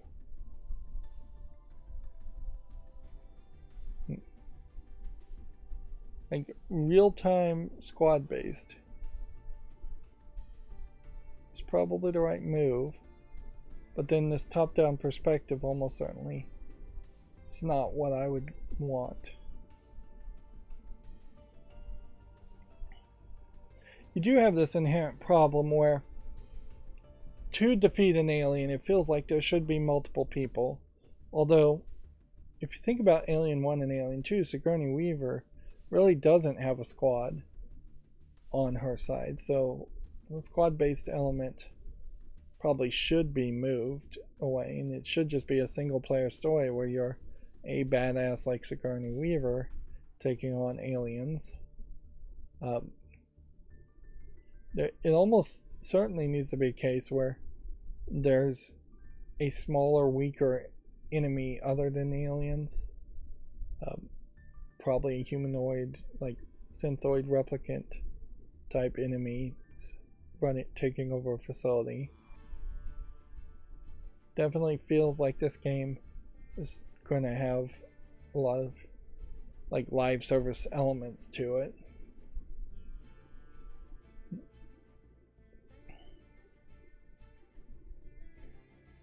Yeah, it definitely doesn't feel like it's that interesting when it has that top-down perspective. I want it to be more first person and in your face, as it's based on a horror game. June 20th for the PS5, Xbox Series X and S, PS4, Xbox One, and PC. This is the release date. Made by French studio Tindalos Interactive, which previously worked on Battlefield Gothic Armada 2, so I don't recognize that company. Alright, so let's now go through the Gematsu article. We had already talked about this game being delayed to summer. My macro broke, messed up several times, so I may end up going through game links and then back and forth between articles more. A game called A Light in the Dark and Switch launches April 5th. It's currently on PC. Let's see if we can get a general idea of what it looks like on Steam. As a visual novel.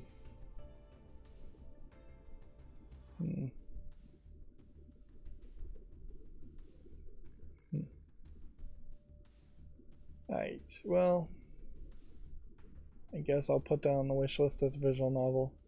Inherently, I'm going to end up with just a lot of visual novels on the wish list that I may never buy or play. If anything, it seems like this A Light in the Dark is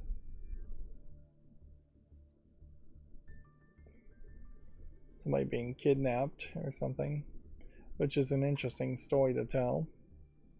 Moving on from Gematsu, Code Vein shipments and digital sales have topped 3 million. 1 million units moved since September of 2021, which that's pretty big numbers.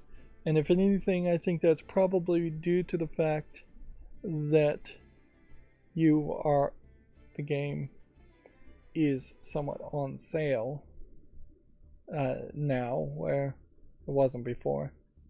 Notice here, Gematsu chose a cropped version of this thank you image, and then when they show the full image, it's definitely showing a lot more back and side boob, but there is text over it, and it's lewd at best as an outfit, which, okay. So yeah, right now Code Vein is 85% off if you bought the base game for $8.99, which is much more realistic for an anime visual Bandai Namco kind of Dark Souls game. Realistically, you still would spend $15.99 and get the deluxe edition just to be certain. But you might also investigate what the deluxe edition gives to you. Code Vein is these vampires in this kind of fantasy sci-fi world going in a different way, different direction, but playing very much like a Dark Souls game with very much a 3D CGI anime art aesthetic to it. Although it's mostly red and black as far as the colors go. So yeah. At a lower price, this is the kind of game that sells better, I think. And if we actually click on the spring sale, this will take us directly to Bandai Namco and show their other Bandai Namco games. They're also pushing like Scarlet Nexus as a game.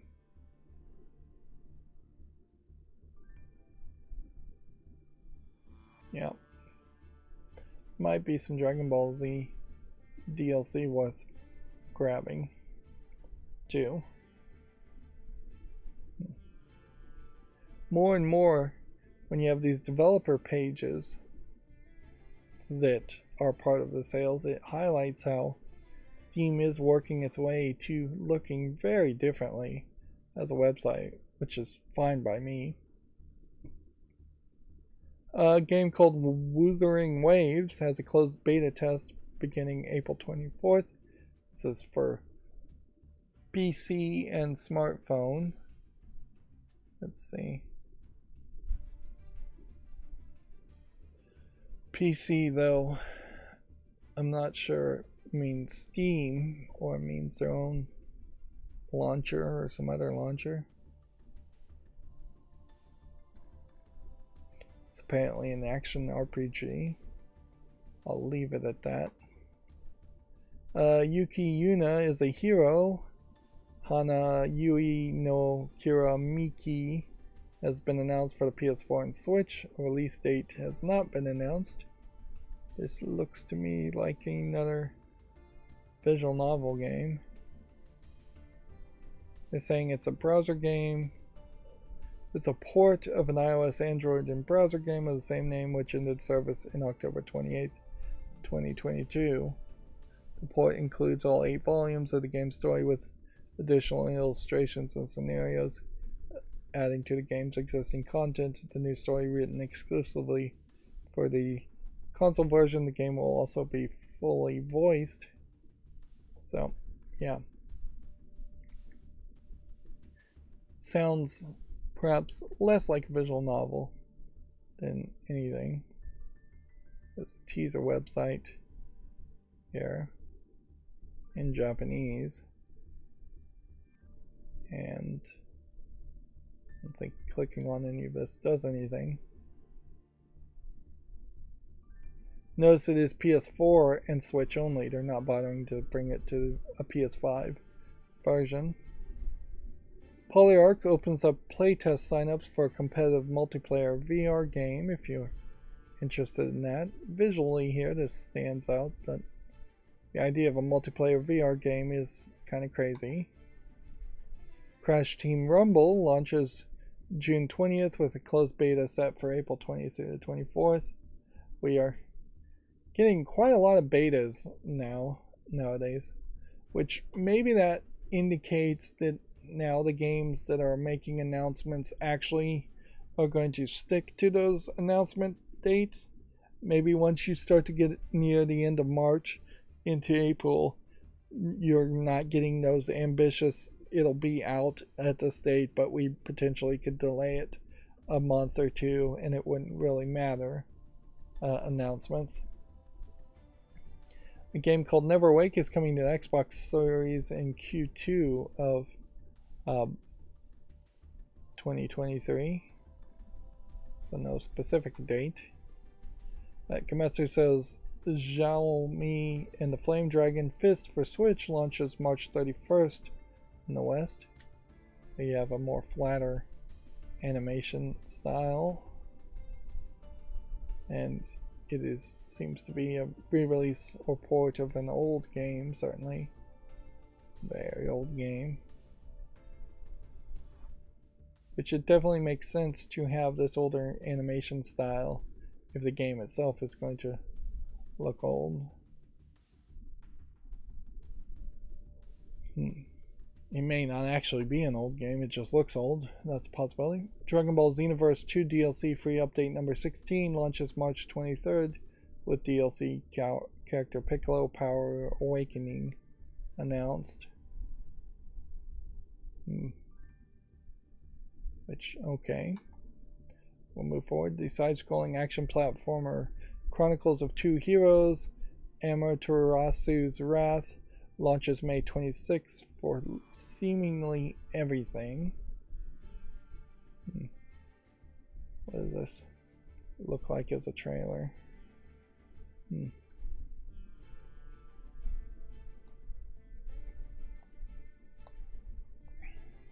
I don't know directly who Amaterasu is. The name sounds somewhat familiar. It looks to me like this is a platforming game with some dashing maneuvers and some fighting sections, and it's fairly zoomed out and pixely. Seems like you swap potentially between two different characters at any point, which generally when I say gameplay mechanic like that, that tends to be like a little too complicated, like not something that I really would want to deal with.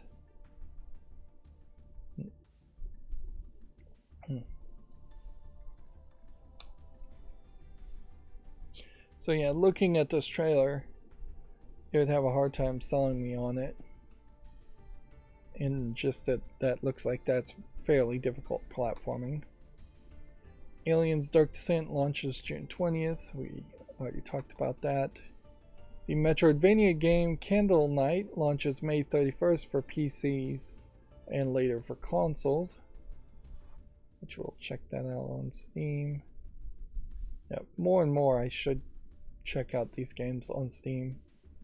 If they have a link to Steam, check them out on Steam, see what they look like. This could be something, or it might not. And in general, I guess I'm not going to put things that don't have release dates on the fall list, or things that haven't come out on the fall list.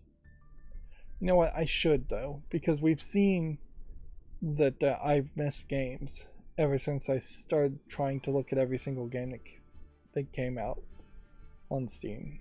So I should just put things on the fall list, and whether it has a release date or not, perhaps every year, December 31st or so, I'll go through my fall list for things that don't have launch dates at that point and remove things from the fall list at that point. That might work fairly well, because if you don't have a launch date by the end of the year, then you probably won't have a launch date anytime soon at all. I don't even know what that last story was. I was so uninterested in it. Story of Seasons has a new trailer if you want to check that out on Gamatsu. A game called Glitchbusters Stuck on You launches May 23rd, which, if I were to guess, is probably a multiplayer, player versus player game. Third person shooter and multiplayer is what they're tagging it as. It doesn't look particularly interesting to me. Pixel Ripped 1978 announced for the PSVR 2, Quest 2, and PSVR. Which definitely seems, at least in part, to have voxel based gameplay. Might be a collection of several mini games.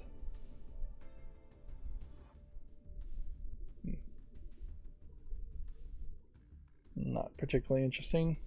The PlayStation VR 2, at this point, all the hype has died down on that too.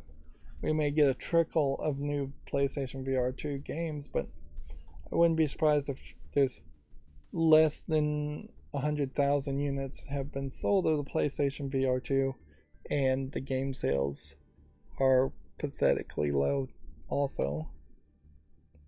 Let's see, the Miasma Chronicles launches May 23rd for the PC, PS5, and Xbox Series. Let's see what this looks like. Looks like it's a kind of sci-fi-esque first-person shooter game. But maybe not. It might be a turn-based XCOM game. There is a slight difference in my mind, and I'm not sure I can fully explain it, between a live real-time XCOM game and a Diablo game. And I think it probably is just the number of actions per minute or enemies per minute. The fact that these guys just all crouch down and went to stealth mode instead of attacking a single person seems to imply that this is more of a strategy experience, where Diablo would be a full action experience. And you see that entire trailer, they didn't actually fight anybody. Yeah, they're saying it's a strategy adventure RPG game, and then action is way over here as a tag.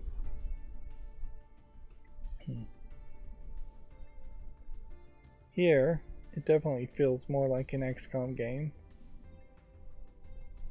It must be incredibly weak.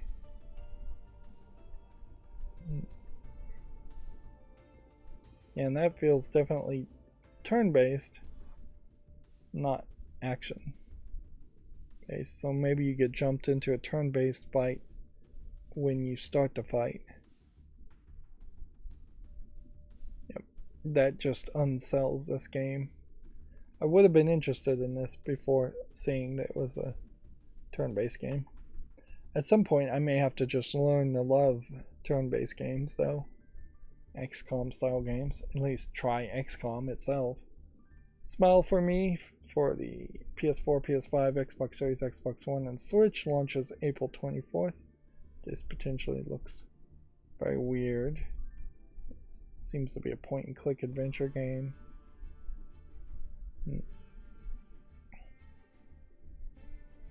Apparently, for a point and click adventure game, it's weird that it's not either already available for Steam or PC in general.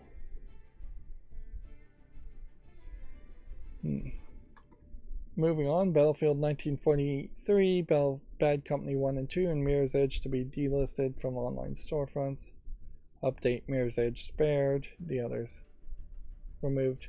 If anything, it's like EA is announcing cancellations and including Mirror's Edge every now and then, just to then say, actually, that was a mistake, we're going to bring Mirror's Edge back, so nobody complains about Bad Company 1 and 2 or Battlefield 1943. Honestly, though, I don't think there would be that many people that would complain. Although it's weird to delist any of these games from the storefront, unless you have a good reason. The good reason is this is in preparation for the retirement of the online services of these titles, which they still should be available for sale. There should just be like a big warning that says the online services for these titles no longer work, but you can still play most of it. Maybe you can't really play the other games, though, without online services. And the online services may very well just be always online DRM and have nothing to do with like multiplayer or anything that a player might actually want. A game called Goodbye World is coming to the PS5, PS4, Xbox One, and the Xbox Series. It's currently available for Switch and PC, so let's check it out on Steam instead. Goodbye World is a RPG pixely game with some Game Boy game mini puzzles. How much is it? $10 to play through 12 stages of a puzzle platformer while following two protagonists through 13 chapters of the story. This really is just a mob rule thing. Personally, I'd say no, this game is not good enough for me to say yes to it, but heck, if I'm going to give consumer advice, I should play games people might be interested in playing, and these reviews tell me the games are something people are interested in playing potentially. A game called Anonymous Code launches September 8th in the West. New trailer in English voice announced. Switch, PS4, and PC. Spike Chunsoft. Let's see what the Steam listing looks like at the moment. Looks like a visual novel. Maybe with some other gameplay mini elements to it. It says it has hacking potentially as a possibility. Let's go back here. Is it worthwhile to watch the trailer? A lot of visuals here for potentially just a visual novel. I do suspect that is very much what this might be. A game like this very much could play a bigger role in trying to sell, like Cyberpunk 2077, selling the hype of that. That being said, I think Anonymous Code might also be connected to another game universe. The Science Adventure series, which included Steins Gate, or is from the creator of Steins Gate. Yeah. So this is a visual novel with kind of a big name attached to it. And arguably, Steins Gate is one of the top 5 games you should play. As far as visual novels go, top 5 visual novels you should play. A turn-based RPG wrestle story has been announced for PC. Live out your own pro wrestling story. Arguably, that does make a great argument as far as, instead of trying to play an EA WWE 2K or WWE EA game, instead have a wrestling simulator more than anything. Turn it into an RPG game. Now, if you're a hardcore fan of wrestling, this really wouldn't appeal too much to you because you're not getting your wrestling characters that you would want, nor are you really getting the gameplay mechanics that you probably would want. Although I've never heard anybody really sing the praises of like the gameplay mechanics in wrestling games. I'm not sure what wrestling game fans really want. A lot of those games, like FIFA and WWE, feel like they are bought by parents who have no idea what their kids want and just recognize a brand name. Next, Gamatsu says there's a game called Tax Heaven, not Haven. Haven would not have the E. 3000. A free-to-play visual romance visual novel that does your taxes. This is probably a joke game from a joke publisher. This Mischief Product Studio is an art collective based in Brooklyn, New York. They also released another game called Chair Simulator, which, let's see.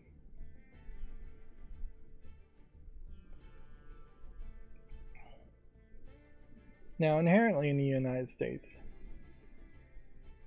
a tax game potentially could work fairly well.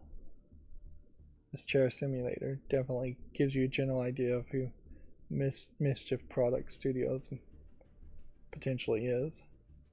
That's the only game they have actually out at this point. Let's see. Some of this, though, could end up with giving you a decent start for a filling out a simplistic like 1040 or a 1040 easy, potentially, if that works better for you. Generally, I feel like it doesn't work better for you. They're asking you to put a social security number in here, which sounds incredibly dangerous.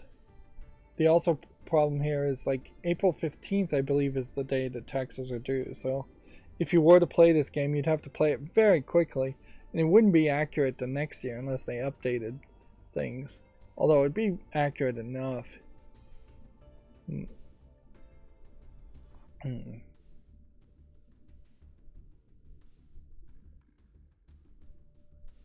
The idea of just having an anime girl talk you through your taxes might have more of that face-to-face interaction that a lot of people might want, compared, which probably is why so many people go to tax filing sites or tax filers and talk to an actual person, is that they just don't want to deal with it filling out forms themselves and potentially making a mistake. And inherently, what you run into as a problem as far as filing taxes is that somebody who doesn't want to do their taxes is going to stupidly, for lack of a better term, let's say ignorantly instead of stupidly, because they're going to try and bring you like a garbage bag full of receipts that they've been collecting for the last year, and they're going to say, take all these receipts and turn this into a massive tax refund because they've been overpaying their taxes through their paycheck withholdings, which is given a free loan to the government over the course of the year. Nobody wants to hear that they have to pay extra taxes, so they always withhold too much. But then, inherently, if you do bring a trash bag full of receipts, almost certainly none of it's useful. And none of it matters to the tax filer, who's getting paid probably by the job or by the hour to just churn out these simplistic tax filings. Yes, if you have a business, taxes are crazy and you should have an accountant that you work with throughout the course of the year and a tax who would prepare your taxes at that point. But most people, not so much, don't need an accountant or tax filing. It's actually fairly simple. Just assume you're going to take a standard deduction unless you have a crazy amount of medical experience and no expenses and no health care paying that off.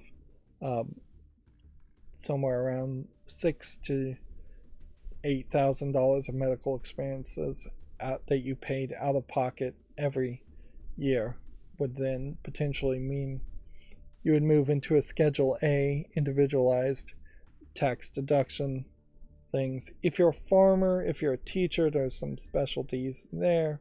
Certainly, don't ever claim the home office thing, because that's what people always get caught for tax evasion on, and it's just not worth it. There's mileage deductions sometimes if you move or if you buy a car and are driving as part of your job, that might be worth it if you really are driving around a lot. But the more things you fill out on the taxes, the higher chance of making mistakes. So keeping it simplistic is generally the case. And I imagine that's exactly where this game is going to boil down to. This is going to be free to play, so I feel like I should probably make a special effort if this is free to play.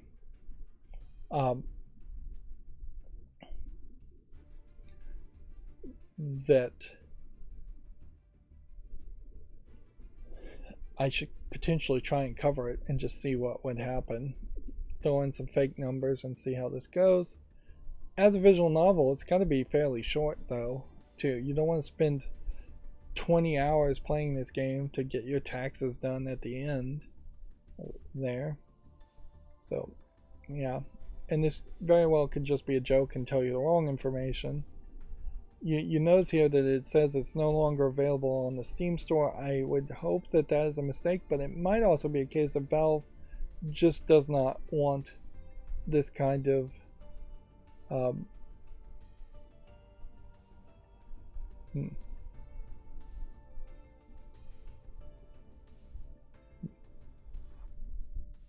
like, it's very possible that Valve does not want to get involved with any kind of software that's making promises of filing taxes.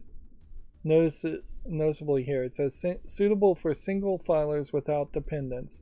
Tax Haven 3000 assists the player in creating a self-prepared U.S. federal tax income return. It doesn't even seem like it could integrate. Does not seem like it integrates the automated filing so much. So I assume this would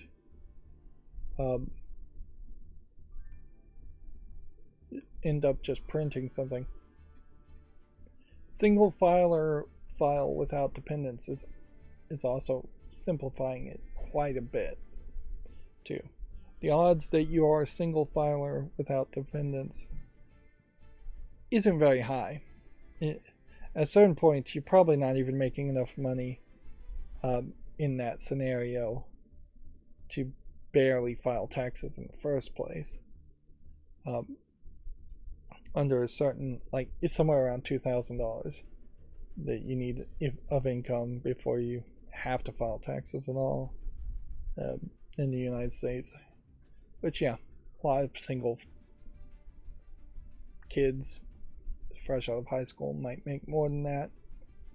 So that this is a probably good target audience, but it's also very reasonable that you would have at least one kid dependent, and adding one dependent as a kid or something doesn't really change your taxes that much. So I'd almost hope that next year there's a Tax Heaven 4000 and that they just kept pushing this. And honestly, it wouldn't be terrible if you paid a little bit of money to fund the development of this, assuming it really goes anywhere and actually works. I think I will check out this game if it shows up on Steam and try and make a special video around it. We'll put in some fake numbers and see what happens. As for my actual taxes, I don't have to deal with that anymore. I mailed my taxes off just yesterday. Moving on, we have about 10 more Gamatsu articles. Resident Evil 4 Remake Anime Short Leon and the Mysterious Village Episode 2 is now available, a promise between the two. These are incredibly short, like, anime styles, and I don't even know what you would really call this animation style. It feels kind of Studio Ghibli-esque. It is definitely trying to be kind of kid-friendly or such, but it's being fairly silly in the idea of trying to be kid-friendly. So in the first one, you get these subtitles at the bottom. I didn't listen to the audio. And then you get just a quick comedy. You can see how he tells Ashley that she has to stay close, and then he gets hit and more hurt every time she doesn't stay close. So just a little quick, almost comic strip style comedy as trailers, as a way of advertising, which is interesting, certainly, because I don't know how you really would advertise Resident Evil 4 if you really need to advertise Resident Evil 4 in any way. Like, everybody probably already knows what the game is and what it's about. This animation style certainly isn't going to establish the seriousness that they're going for with the rebooted series. So, if anything, this might be a way to add some comedy that might be getting removed from Resident Evil series overall. Or this is some kind of crazy way in which they're trying to attract more kids and young people to play Resident Evil 4, which, yeah, I don't see why you would advertise to young people and kids to play Resident Evil 4. If anything, it just seems like they had budget and they wanted to hire some animation company to do something. They didn't really care.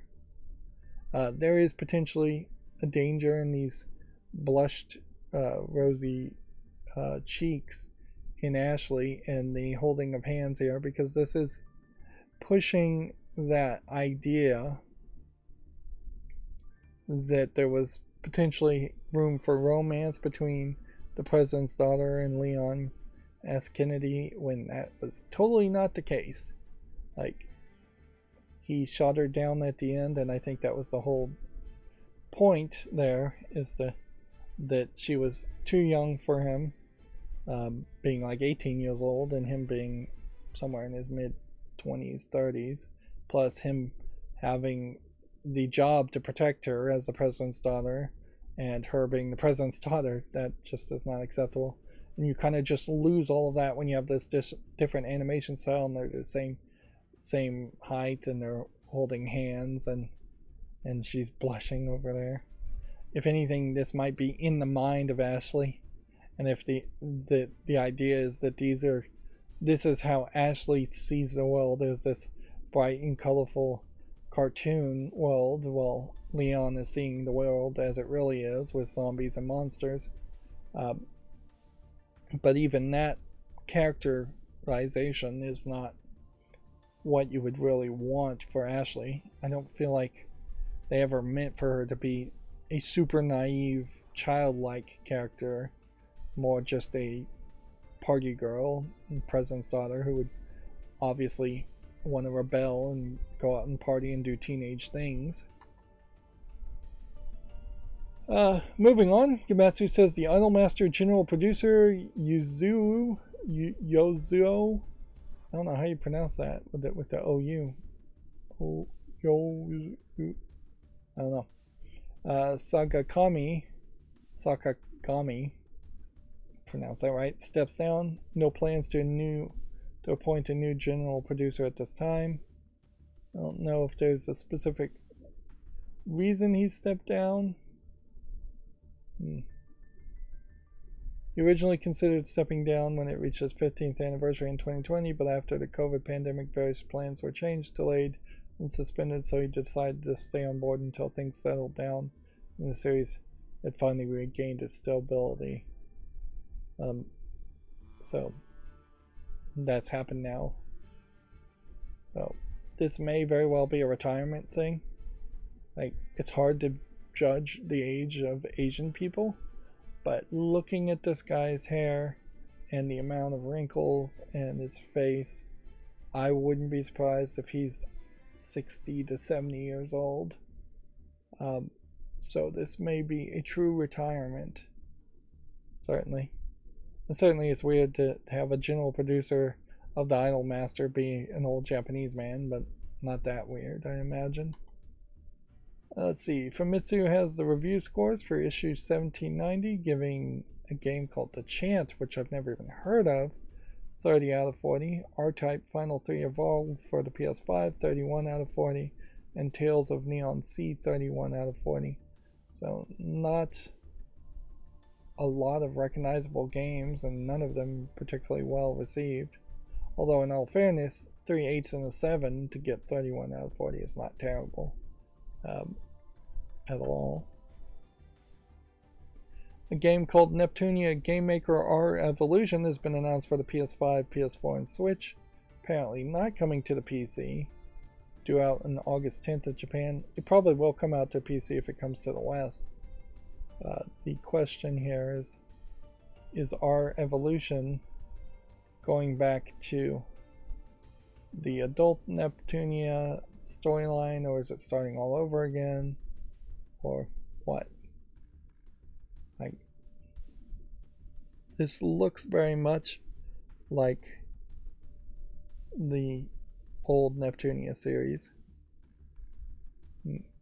being continued. I would argue they probably make too many Neptunia games overall, and not a lot of them come over to the West and sell well. Most of them do come over to the West, they just don't sell well. But yeah, if they had made half as many Neptunia games and they were twice as good, I think they would be in a much better position.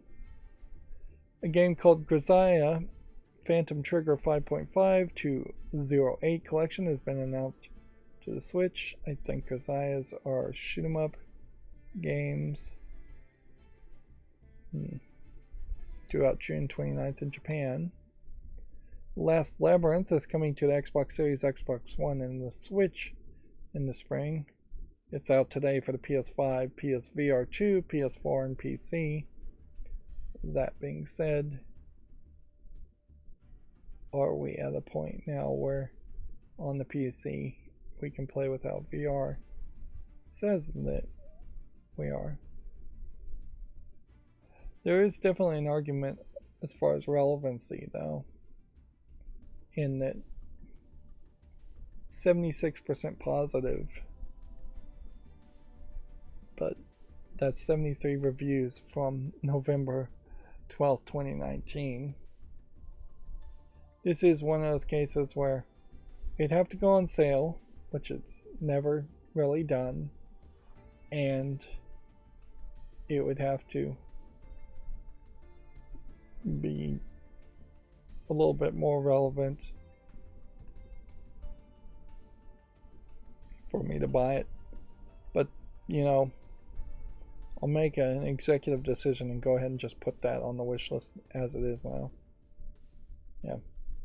This is more of one of those games that I'd want to just cover, as potentially there's some groundbreaking thoughts and technology here that they were trying with VR.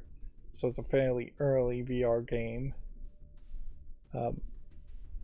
And there's potentially lessons to be learned from that if VR is ever actually going to become a mainstream thing. Moving on, Horizon Forbidden West DLC Burning Shores pre-orders are now available. Here you get a better image of what the pre-order bonuses are, and even at that, it's still pretty dark.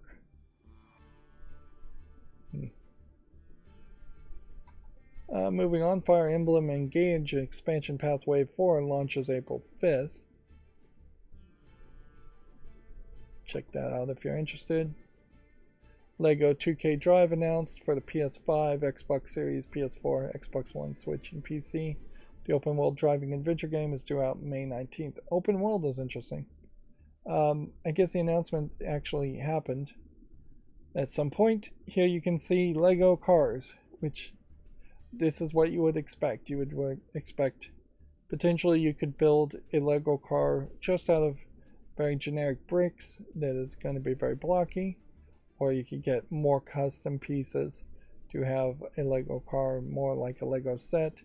Plus you're having a fairly wide diversity in like very big wheeled cars, and that looks like a bus, all being available. The overall world seems to have some Lego elements, but a lot of it definitely looks just like polygon depictions. So it doesn't seem like they're going to blow the GPU's resources trying to make everything look like it's Lego. And if anything, they're just asset flipping a decent amount of standard grass and trees. Looking around here, though, here you have Alien minifigs, which I'm not sure they've ever actually made Alien head minifigs. Can't imagine that they did. Maybe that was a special minifig series.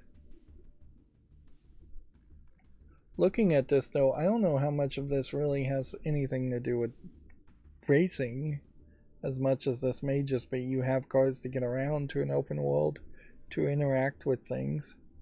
this may very well be closer to something like Lego City, where it's just a big open city and then you have cars you can drive to get from point A to point B. And then you always want to keep an eye out for the disconnect here, where you have a Legofied dinosaur and Legofied bathroom stalls, but then the grass and it's just regular grass, and you have some square mountains, but then you also have some non-square terrain.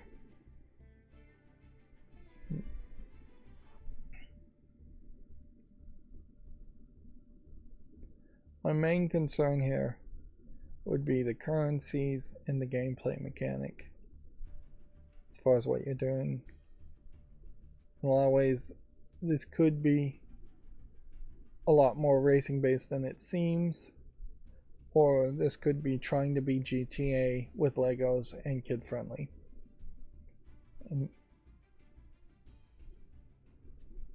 But I am interested to see some feedback and some reviews when it comes out, certainly. A game called Bat Boy launches March 25th. It's an 8-bit side-scrolling action-adventure platformer. Seems like it's coming out for everything. Let's check it out on Steam. So, yeah, definitely looks like a 8-bit platformer of some sort. And then our last Kimetsu article, potentially for today, maybe not, is a Dead Island 2 cinematic title sequence is available, which the Dead Island 1 cinematic title sequence that came out many years ago was super impactful on interesting people around Dead Island 1, but had basically nothing to do with the events of Dead Island 1. So I just don't see a reason to sit through this trailer and look at it when we have so much other stuff that needs to be done. This Dark Rune looks interesting enough for follow. We'll burn through some games here that came out on Steam and see if they're good enough to be on the fall list or not. First adult game this Wednesday is called Hentai Cookie, which is a slide puzzle game. The cookie element, I think you get cookies for time. Some flat 2D anime girls, they seem to be mostly just naked. Although, there is something interesting about one of these slide puzzles in that it's got a slide tile here that just doesn't seem like it's part of the actual final product of the picture. Maybe it is, maybe it isn't. So, it almost seems like it's got decoy tiles. The game is 99 cents, English only. Doesn't look like much. Let's see if we can see how many pictures are included.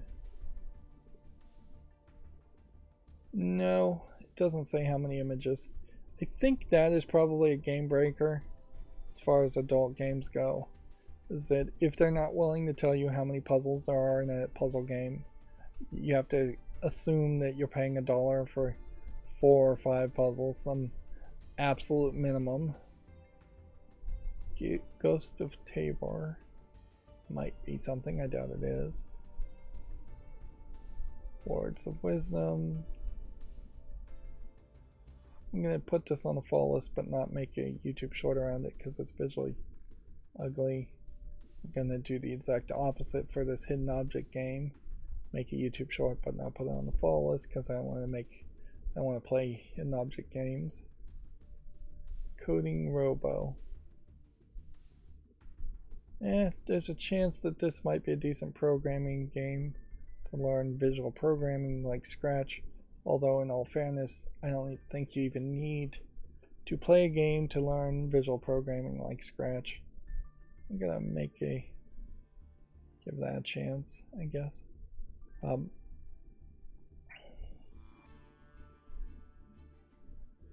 This game claims to be a Metroidvania. I'm gonna give that a chance too.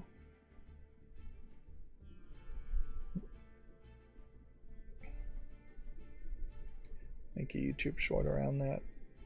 I haven't made YouTube shorts in a while. I really should probably consider spending next week or yet tomorrow making YouTube shorts. Right now I think I have YouTube shorts doubled up and there's too many coming out per day. It's not ruining the amount of views I'm getting, but it is probably a little too much. I could see definitely also separating the time slots out a lot more and just having like a game every 4 hours come out. Even if it is just in the middle of the night, we may get to that point too. Next adult game we have on Steam is called Sex Simulator Girl on Girl. It's 3D CGI, characters being posed, girls being posed. Definitely sticking to the idea of lesbians, girl on girl actions. Let's see, is there anything else we can see here? Lesbians almost always using toys as sexual aids, and so we see a screenshot around that. Noticeably though, weirdly on this game, it seems like there's very little text. So I don't know if there really is even a much dialogue here. If anything, it seems like there's actually some kind of stamina system or something, because there's these like life bar type things at the bottom, which I'd have to assume were pleasure bars, not life bars. $2.39, English only. It doesn't look terrible, certainly, but it definitely also just feels like it is asset flipping pre-made 3D models in a bedroom. Seems mostly in the same bedroom, same one room.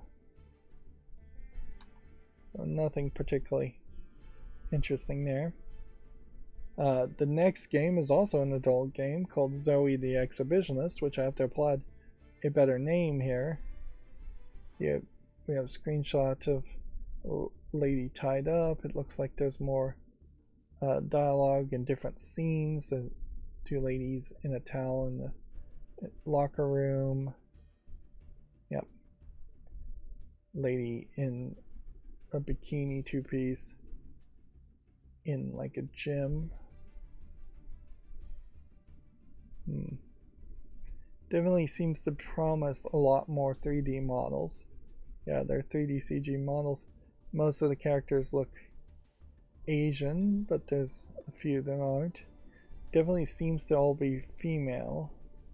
They've named each person, so there's like potentially voice acting or face scanning happening from porn stars, which I feel like that is a direction this certainly could go as far as having adult games come out, is to have the OnlyFans type porn stars have their likeness in video games to promote cross promotion. The game says it's English with full audio. There's 5 chapters and 2 mini chapters, over 1700 3D rendered images.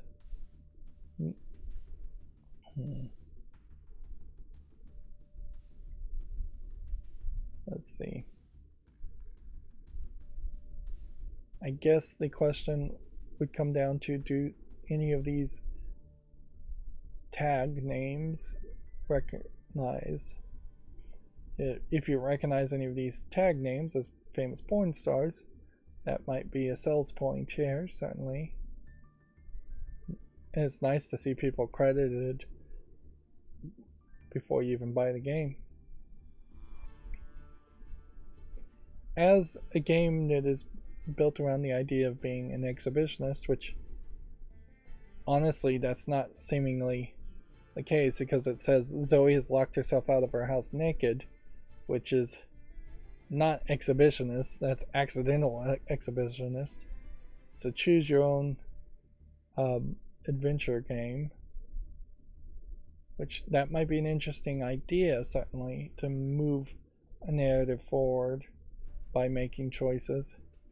And if it very much was like a choose your own adventure book, in that every decision you make potentially gives you a interesting outcome, and then you would try to find the different paths.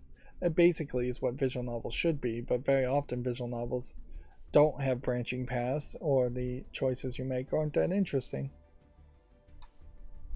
But yeah, as far as exhibitionism though, I think it would probably make more sense to have something almost like a GTA game, like GTA 1 or 2, where you have a character running around naked on purpose and flashing, exposing themselves to unwanted participants while avoiding being arrested. Or you create a fantasy world where it's somehow acceptable to be an exhibitionist amongst agreeing people. There's a theory that you could have like a exhibitionist event where you rent out a whole hotel and then you're showing off to each other there. Oh, I mean, I don't even know why I'm saying you need to have an event. They do exactly that in sex clubs all the time. As you go to a sex club and then you have a controlled environment where you're agreeing to participate by entering, and then exhibitions can do whatever they want to do, and people who want to watch can do whatever they want to do.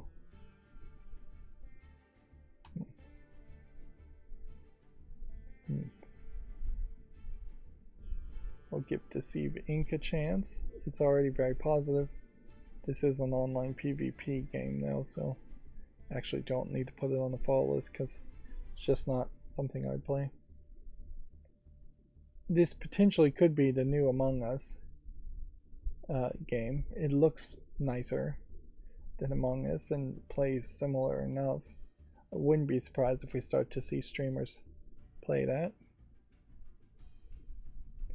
10-second trillion, some kind of clicker game of no interest.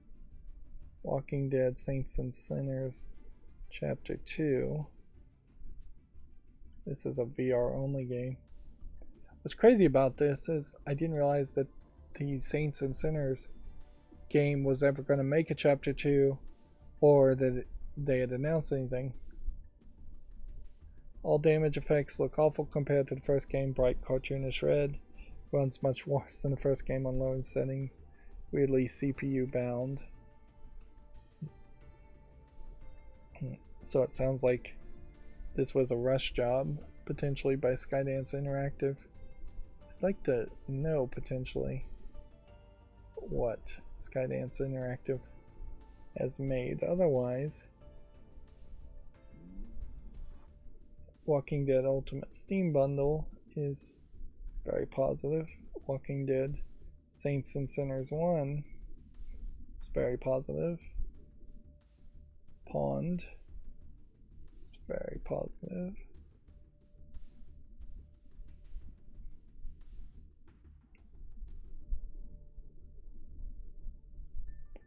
The problem here is that this is a VR game, so they are fairly limited.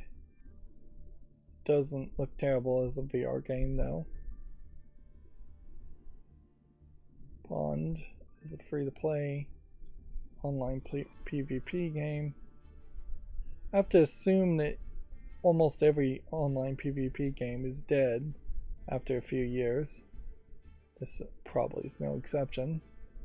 You can see how many people are online right now. 0, peak today 0, all-time peak 600. There's nobody playing this game at all. Literally, according to that SteamDB listing information. Farm Day 2023. It doesn't look like anything of interest. Hidden Ghost Town. Sorry, mixed. I'll give it a chance though. Let's see. Oh, it's $99. That's the problem. A ridiculously overpriced hidden object game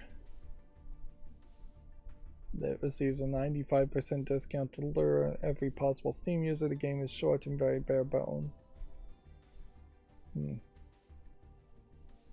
So, yeah, it's $99, and then the 90% discount brings it down to $2, and even at that, it's not worth it. Now, arguably, should I ignore a game like this? I don't know. Also, the release date is wrong here. It was last on 22 December 22nd,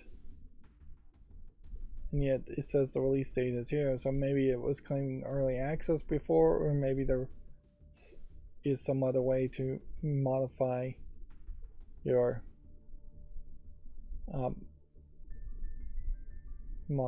release date on Steam. Arguably, you shouldn't be able to do that. Here you can see that this developer has only negative things to say. And is there a way to block this developer per se? No. There is definitely an argument that needs to be made that if that many games have come out and they're all mixed or negative reviewed, Valve should say we just don't want to do any more business with it. Your level of quality has been proven by mob rule to be just far too low. Potentially, maybe you're not getting enough refunds on your games for the Valve to say that, and maybe Valve just doesn't care because they're always making money no matter what. I'll give this a chance as a adventure game. This might be something. I like to, it's more zoomed in. And I always enjoy the occasional, like, creepy, looks like it's kid friendly but turns out to be a lot more creepy than it seems games.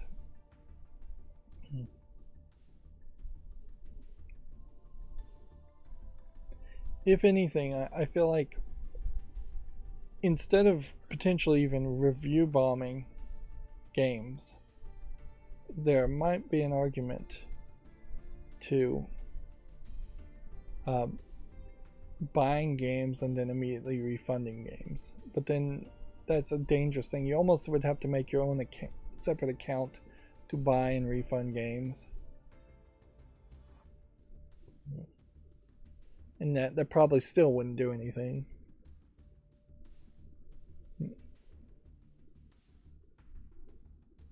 There is definitely room here for potentially flagging a game for being overpriced, or for, frankly, Valve to just say, let's look at the top 10% of costing games and see if those games really qualify. Anything that's like even $100, like anything over $70, I think should probably be under a stricter review and very much potentially not allowed through Steam Direct, that you would have to establish a better repertoire to list a game that expensively. Although at a certain point that's illegal because that would be price fixing and that would get Valve in a lot of trouble to stop somebody from listing their game as $100. I'm gonna give this Otome Young Maiden visual novel a chance, and I guess we'll do the same for this other Otome Young Maiden visual novel. It's two of them. Enchanted in the Moonlight, Kiryu Chikage Yukinoji versus Miyabi Koga and Simone. It's like they split the game in half. Or the two very similar games. And then Starcrossed Myth Departure of Wishes. This is the same publisher putting out these games, visual novels. StarCraft. Myth, Department of Punishments. See, that's what I was thinking too. Department of Wishes. Yeah, it says Department of Punishments. I misread it. Balar. Side-scrolling platformer. I'll give it a chance.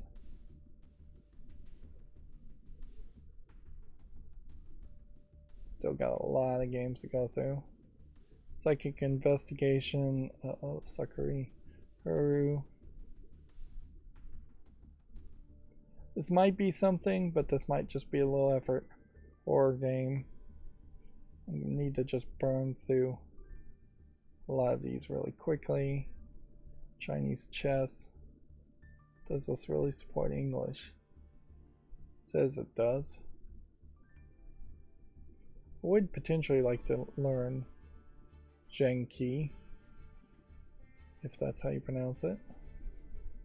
Next we have another adult game, slide puzzle with 2D anime girls called Hentai Pool, which honestly it seems like it's just one anime girl in different poses in a swimsuit in the pool.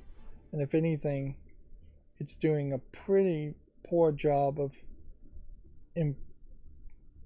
enticing me in the sense that there's no nudity, seemingly. It says there's nakedness in it, but none of the screenshots are showing any of that. Which at this point, adult games not showing nakedness. Well, I guess I am seeing some boobs and unfinished slide puzzles and butts. So yeah, there is some nudity here, but not really much of anything of a game. 59 cents. Claims to have full audio for all 103 languages in the game that it claims to support, which I question heavily. Let's see, Levis Umbra, give that a chance. I guess the good news is if I have so many games that need to make YouTube shorts around and I'm so far behind, there is definitely an argument to, should I be censoring this game called Dickland, I wonder?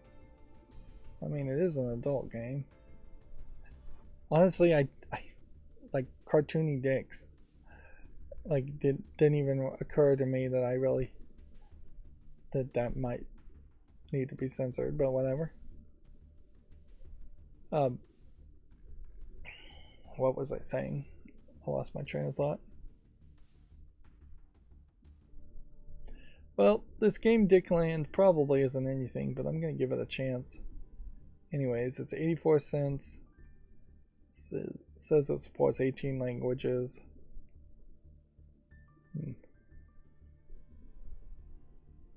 Yeah.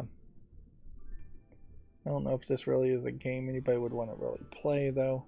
It definitely doesn't feel particularly titillating as a game, as much as it feels like it's actually just a game that they've decided to put a lot of dick characters and butt characters too. Feels more like it's a joke troll game more than anything. There's nipple characters also, I guess.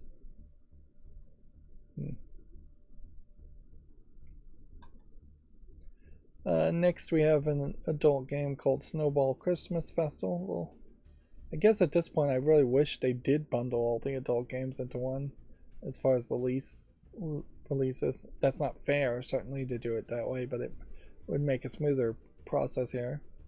So you've got flat 2D anime girls in a more Japanese style Christmas outfits, which usually is just they're wearing red with white trim, fluffy type things, or antler ears.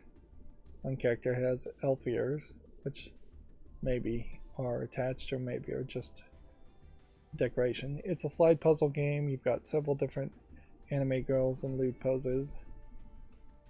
Nothing particularly special there other than the Christmas theme. It's $1.69 and says it's English only. Says it has more than 50 plus images.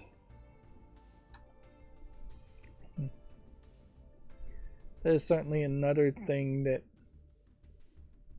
should be potentially addressed by Steam is when you have games that claim they support full audio in 113 languages.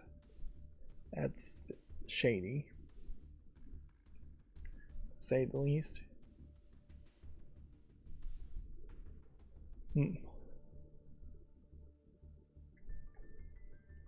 This is a VR boxing game. It doesn't look particularly that interesting. Hidden Harbor 3 top down. I think what I was saying was that I could go through all the YouTube shorts that I need to make and reload all the pages and just see what the reviews are and see if I've gotten a game that's like already mixed here. I can just say no to that game and then slim down potentially the potential YouTube short games that need to be made to reduce the number of YouTube shorts. Is this a VR game? VR virtual drumming on non-drums doesn't make a lot of sense. Dick of the Dead might be something. This one's being very positive. This is one of those games I think I put on the following list earlier. Deck Defenders, on the other hand, says it came out in December. Maybe it came out of early access. Nope, it's still in early access. So I may be doing a fall list cleanup now. Deck Adventures is coming soon. I have no idea. Deckham, yep.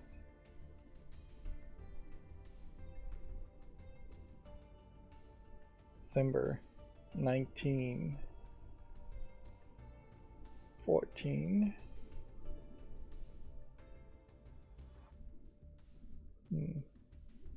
This came out in February, so I'll give this more time. Deca came out in 2021. It's 85% positive. I'll put that on the wish list. Death Smiles 1 and 2. I'll consider that more later since we're running long here. Death Run TV.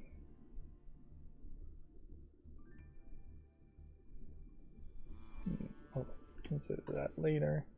I really am getting down to the point though where I'm not doing a decent job of fall list cleanup. This one is overwhelmingly positive, so obviously that can go to the wish list. Death Trap. Well, people like it, but it's in early access, so I'll give it more time. Although, in fairness, that it's been out for a couple of years.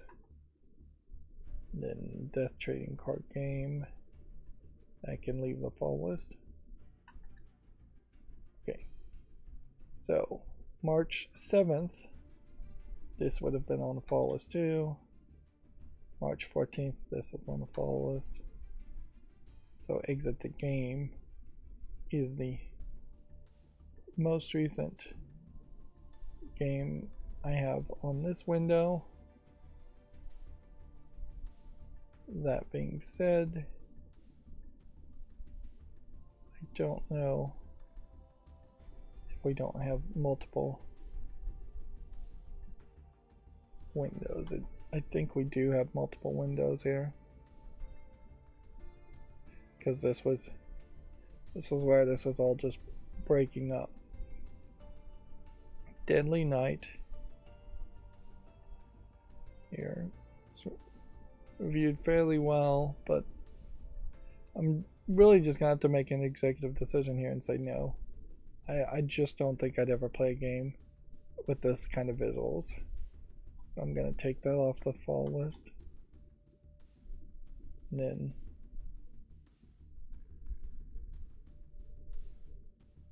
Deadly Flare.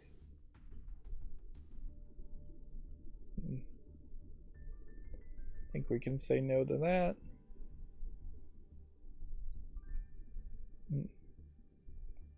Dead link.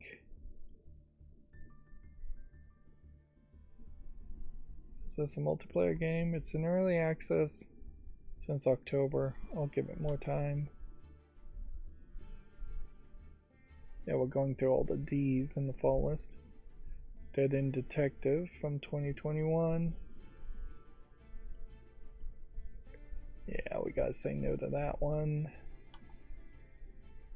And then Dead Zone. You can see from mostly negative, that's going away. Dead Way is not relevant, so that's going away. I don't know why some of these were on the fall list in the first place.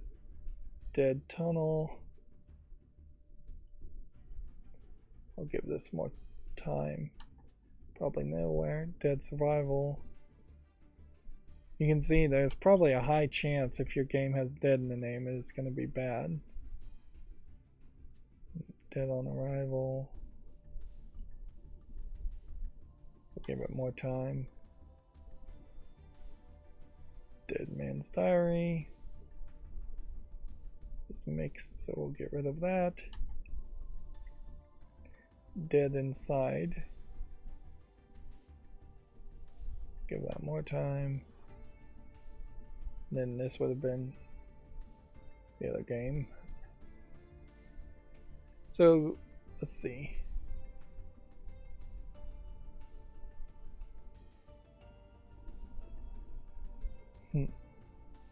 Anything that has GDC coverage on it, I imagine, it's gonna have this banner. So let's just get rid of this banner.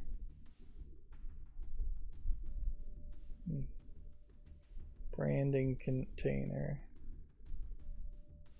Branding wrap. There we go. This was an old story we talked about in the last stream. IGF winner Cart Life resumes development with a new code developer. Twitch cut over 400 jobs after revenue and user growth stalls. Amazon really wants Twitch to be successful. The guy in charge of Twitch had stepped down just a couple days before, or a day before the 400 jobs cut announcement happened, so it seems very much like Amazon said you need to lay off people. He said no, then they said fine, you're fired, and then they laid off a bunch of people anyways. At a certain level, Twitch does not really need the people who run Twitch as much as Twitch needs the concept of Twitch and the website name of Twitch, and some people need to come in and try and turn it into somehow a profitable website that somehow makes money when even YouTube barely makes money or doesn't make money overall. Otherwise Twitch is just gonna fail miserably. It's kind of crazy that Amazon's not integrating like Prime Video more into Twitch. Like you can't go to a Prime Video app and easily see a Twitch live stream from a Prime Video app. It's crazy that you can't go to Twitch potentially and watch Prime Video if you have that integrated. It's crazy that audiobooks are not playable in a Prime Video app. Or I think Amazon owns Comixology, so why are there not comic books on a Prime Video app or a Twitch app? Why not integrate these multimedia services very much? I don't think Amazon has the biggest of a relationship as far as music, but they should, certainly. In the end, Prime Video and Prime, I just think it's going to have a better name to it than Twitch ever did. Not a lot, really, for me to say there. I really don't have an opinion there. It's like 400 people getting laid off at Twitch just doesn't sound that wrong compared to 400 people being laid off at any random company, sounds more wrong to me, because Twitch has just always been bad news coverage as far as how they run their business. Netflix game will add Monument Valley, Ubisoft, and more to its service. Ubisoft in some level, not every single Ubisoft game, I'm sure. Let's see. GameDeveloper.com is trying to push people to follow the Game Developer News Desk or visit the Game Developer News Desk. Let's see. ID at Xbox has launched a new acceleration program to empower underrepresented developers. The program will focus on key areas including porting, information, and prototypes. And I assume this underrepresented developers phrase is code for if you're a white male, you're not invited. Not the general idea that here's a developer who's been underrepresented as far as their game being on storefronts, that they've just had a bad publisher.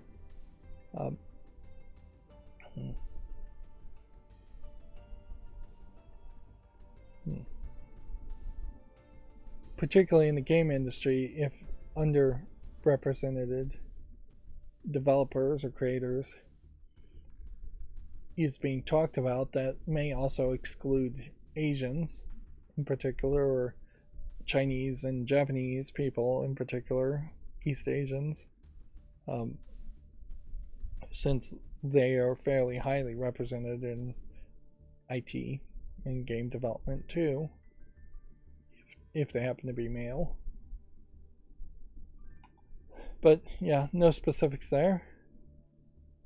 Every single news source we had covered Mirror's Edge potentially being pulled down, so clearly this goes to show that if people report on things and make a big enough of a stink about it, and then consumers start to get on Twitter and complain about it, you can push around at least EA to some extent. So, if anything, that highlights the question as to why that doesn't happen more often, that we get important topics talked about more often or pushed more often. I guess inherently it's because the things GameDeveloper.com is often interested in is not in line with what the average gamer is interested in. Then Ubisoft's AI ghostwriting tool aims to support script writers by GameDeveloper.com. Read that article if you're interested. Okay. So, the one thing I've been really bad about, though, is coming to one of these categories and then scrolling down and getting the free sticker. Which, yeah. One of these categories, when you scroll down enough, you're supposed to get a free sticker. There should be something around here, but noticeably I'm not seeing it. Here it is. Claim your free daily sticker all sale long. You're just getting stickers. Already redeemed item. Yeah, so every day I was supposed to come and do that, and I very much didn't do that. Here was the episode 1 that I watched of the Leon and Ashley cartoon joke. And where were we? Let's see. March 10th was when this came out, and there's still not enough relevancy here. We're doing some more fall list cleanup. Daydream franchise. Is this an early access? It's a prologue. Just gonna go ahead and say yes to the wish list on this. Daybreaker VR can go away. Dawnbreaker. I think is an adult game with mixed reviews, 18 plus patch.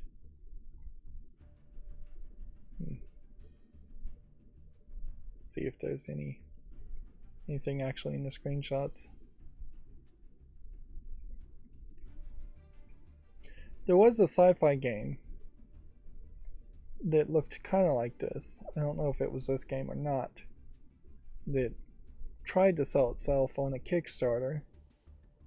And I have to say that, yeah, the visuals as far as the outfits and the polish and the just set dressing to be in a sci-fi environment is way better than your usual low effort asset flip like adult game.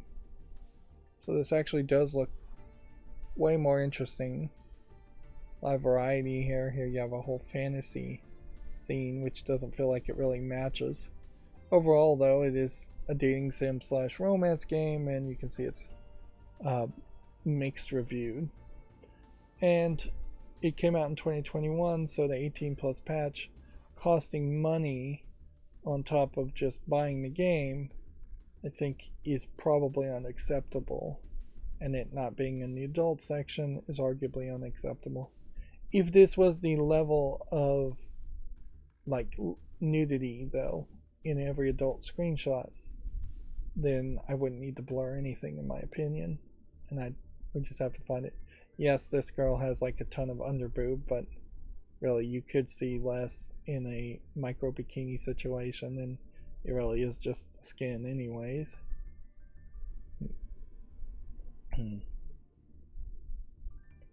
But yeah, that definitely is a great example of what I would prefer to see, is no adult section at all, or games are in an adult section possibly, but the screenshots are still YouTube family friendly, and then a free 18 plus patch.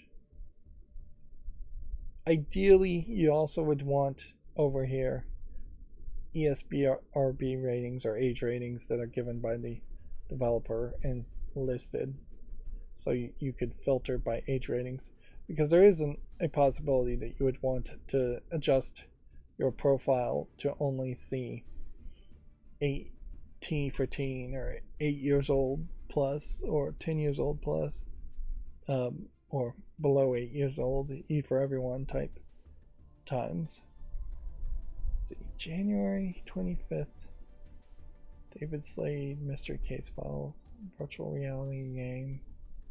Do I even want to keep this on the follow list? Yeah, I'll give it more time. Date of death, origin. This doesn't look like anything that can go. But yeah, having your game labeled by age rating and labeled by content, I think, is a way better idea. We have a virtual reality racing game. I'll leave that on the follow list. Then potentially having a adult store that then just by default is only about having adult content, sex content in the games, and does not address anything that would be incredibly horrific, like Darkness Under My Bed here. This looks incredibly horrific and psychologically traumatizing, and yet there is absolutely no limitation. It is just 100% censorship free, open, buyer beware listing of this game. There's no way you could possibly say, I don't want to see this kind of content if you have mental problems or not mentally mature. Like, this mature content description in particular needs to start to have some kind of tags in it at the very least.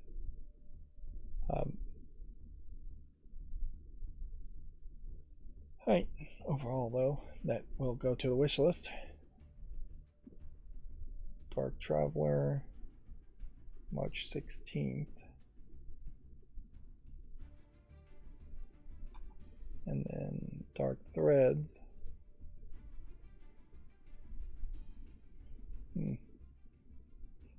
Well, this looks like it might have been something, but obviously the reviews are bad. Okay. So, with that, I think I might be done for today. Let's come back to Yu-Gi-Oh! And see. Yeah. I could potentially drag on and see if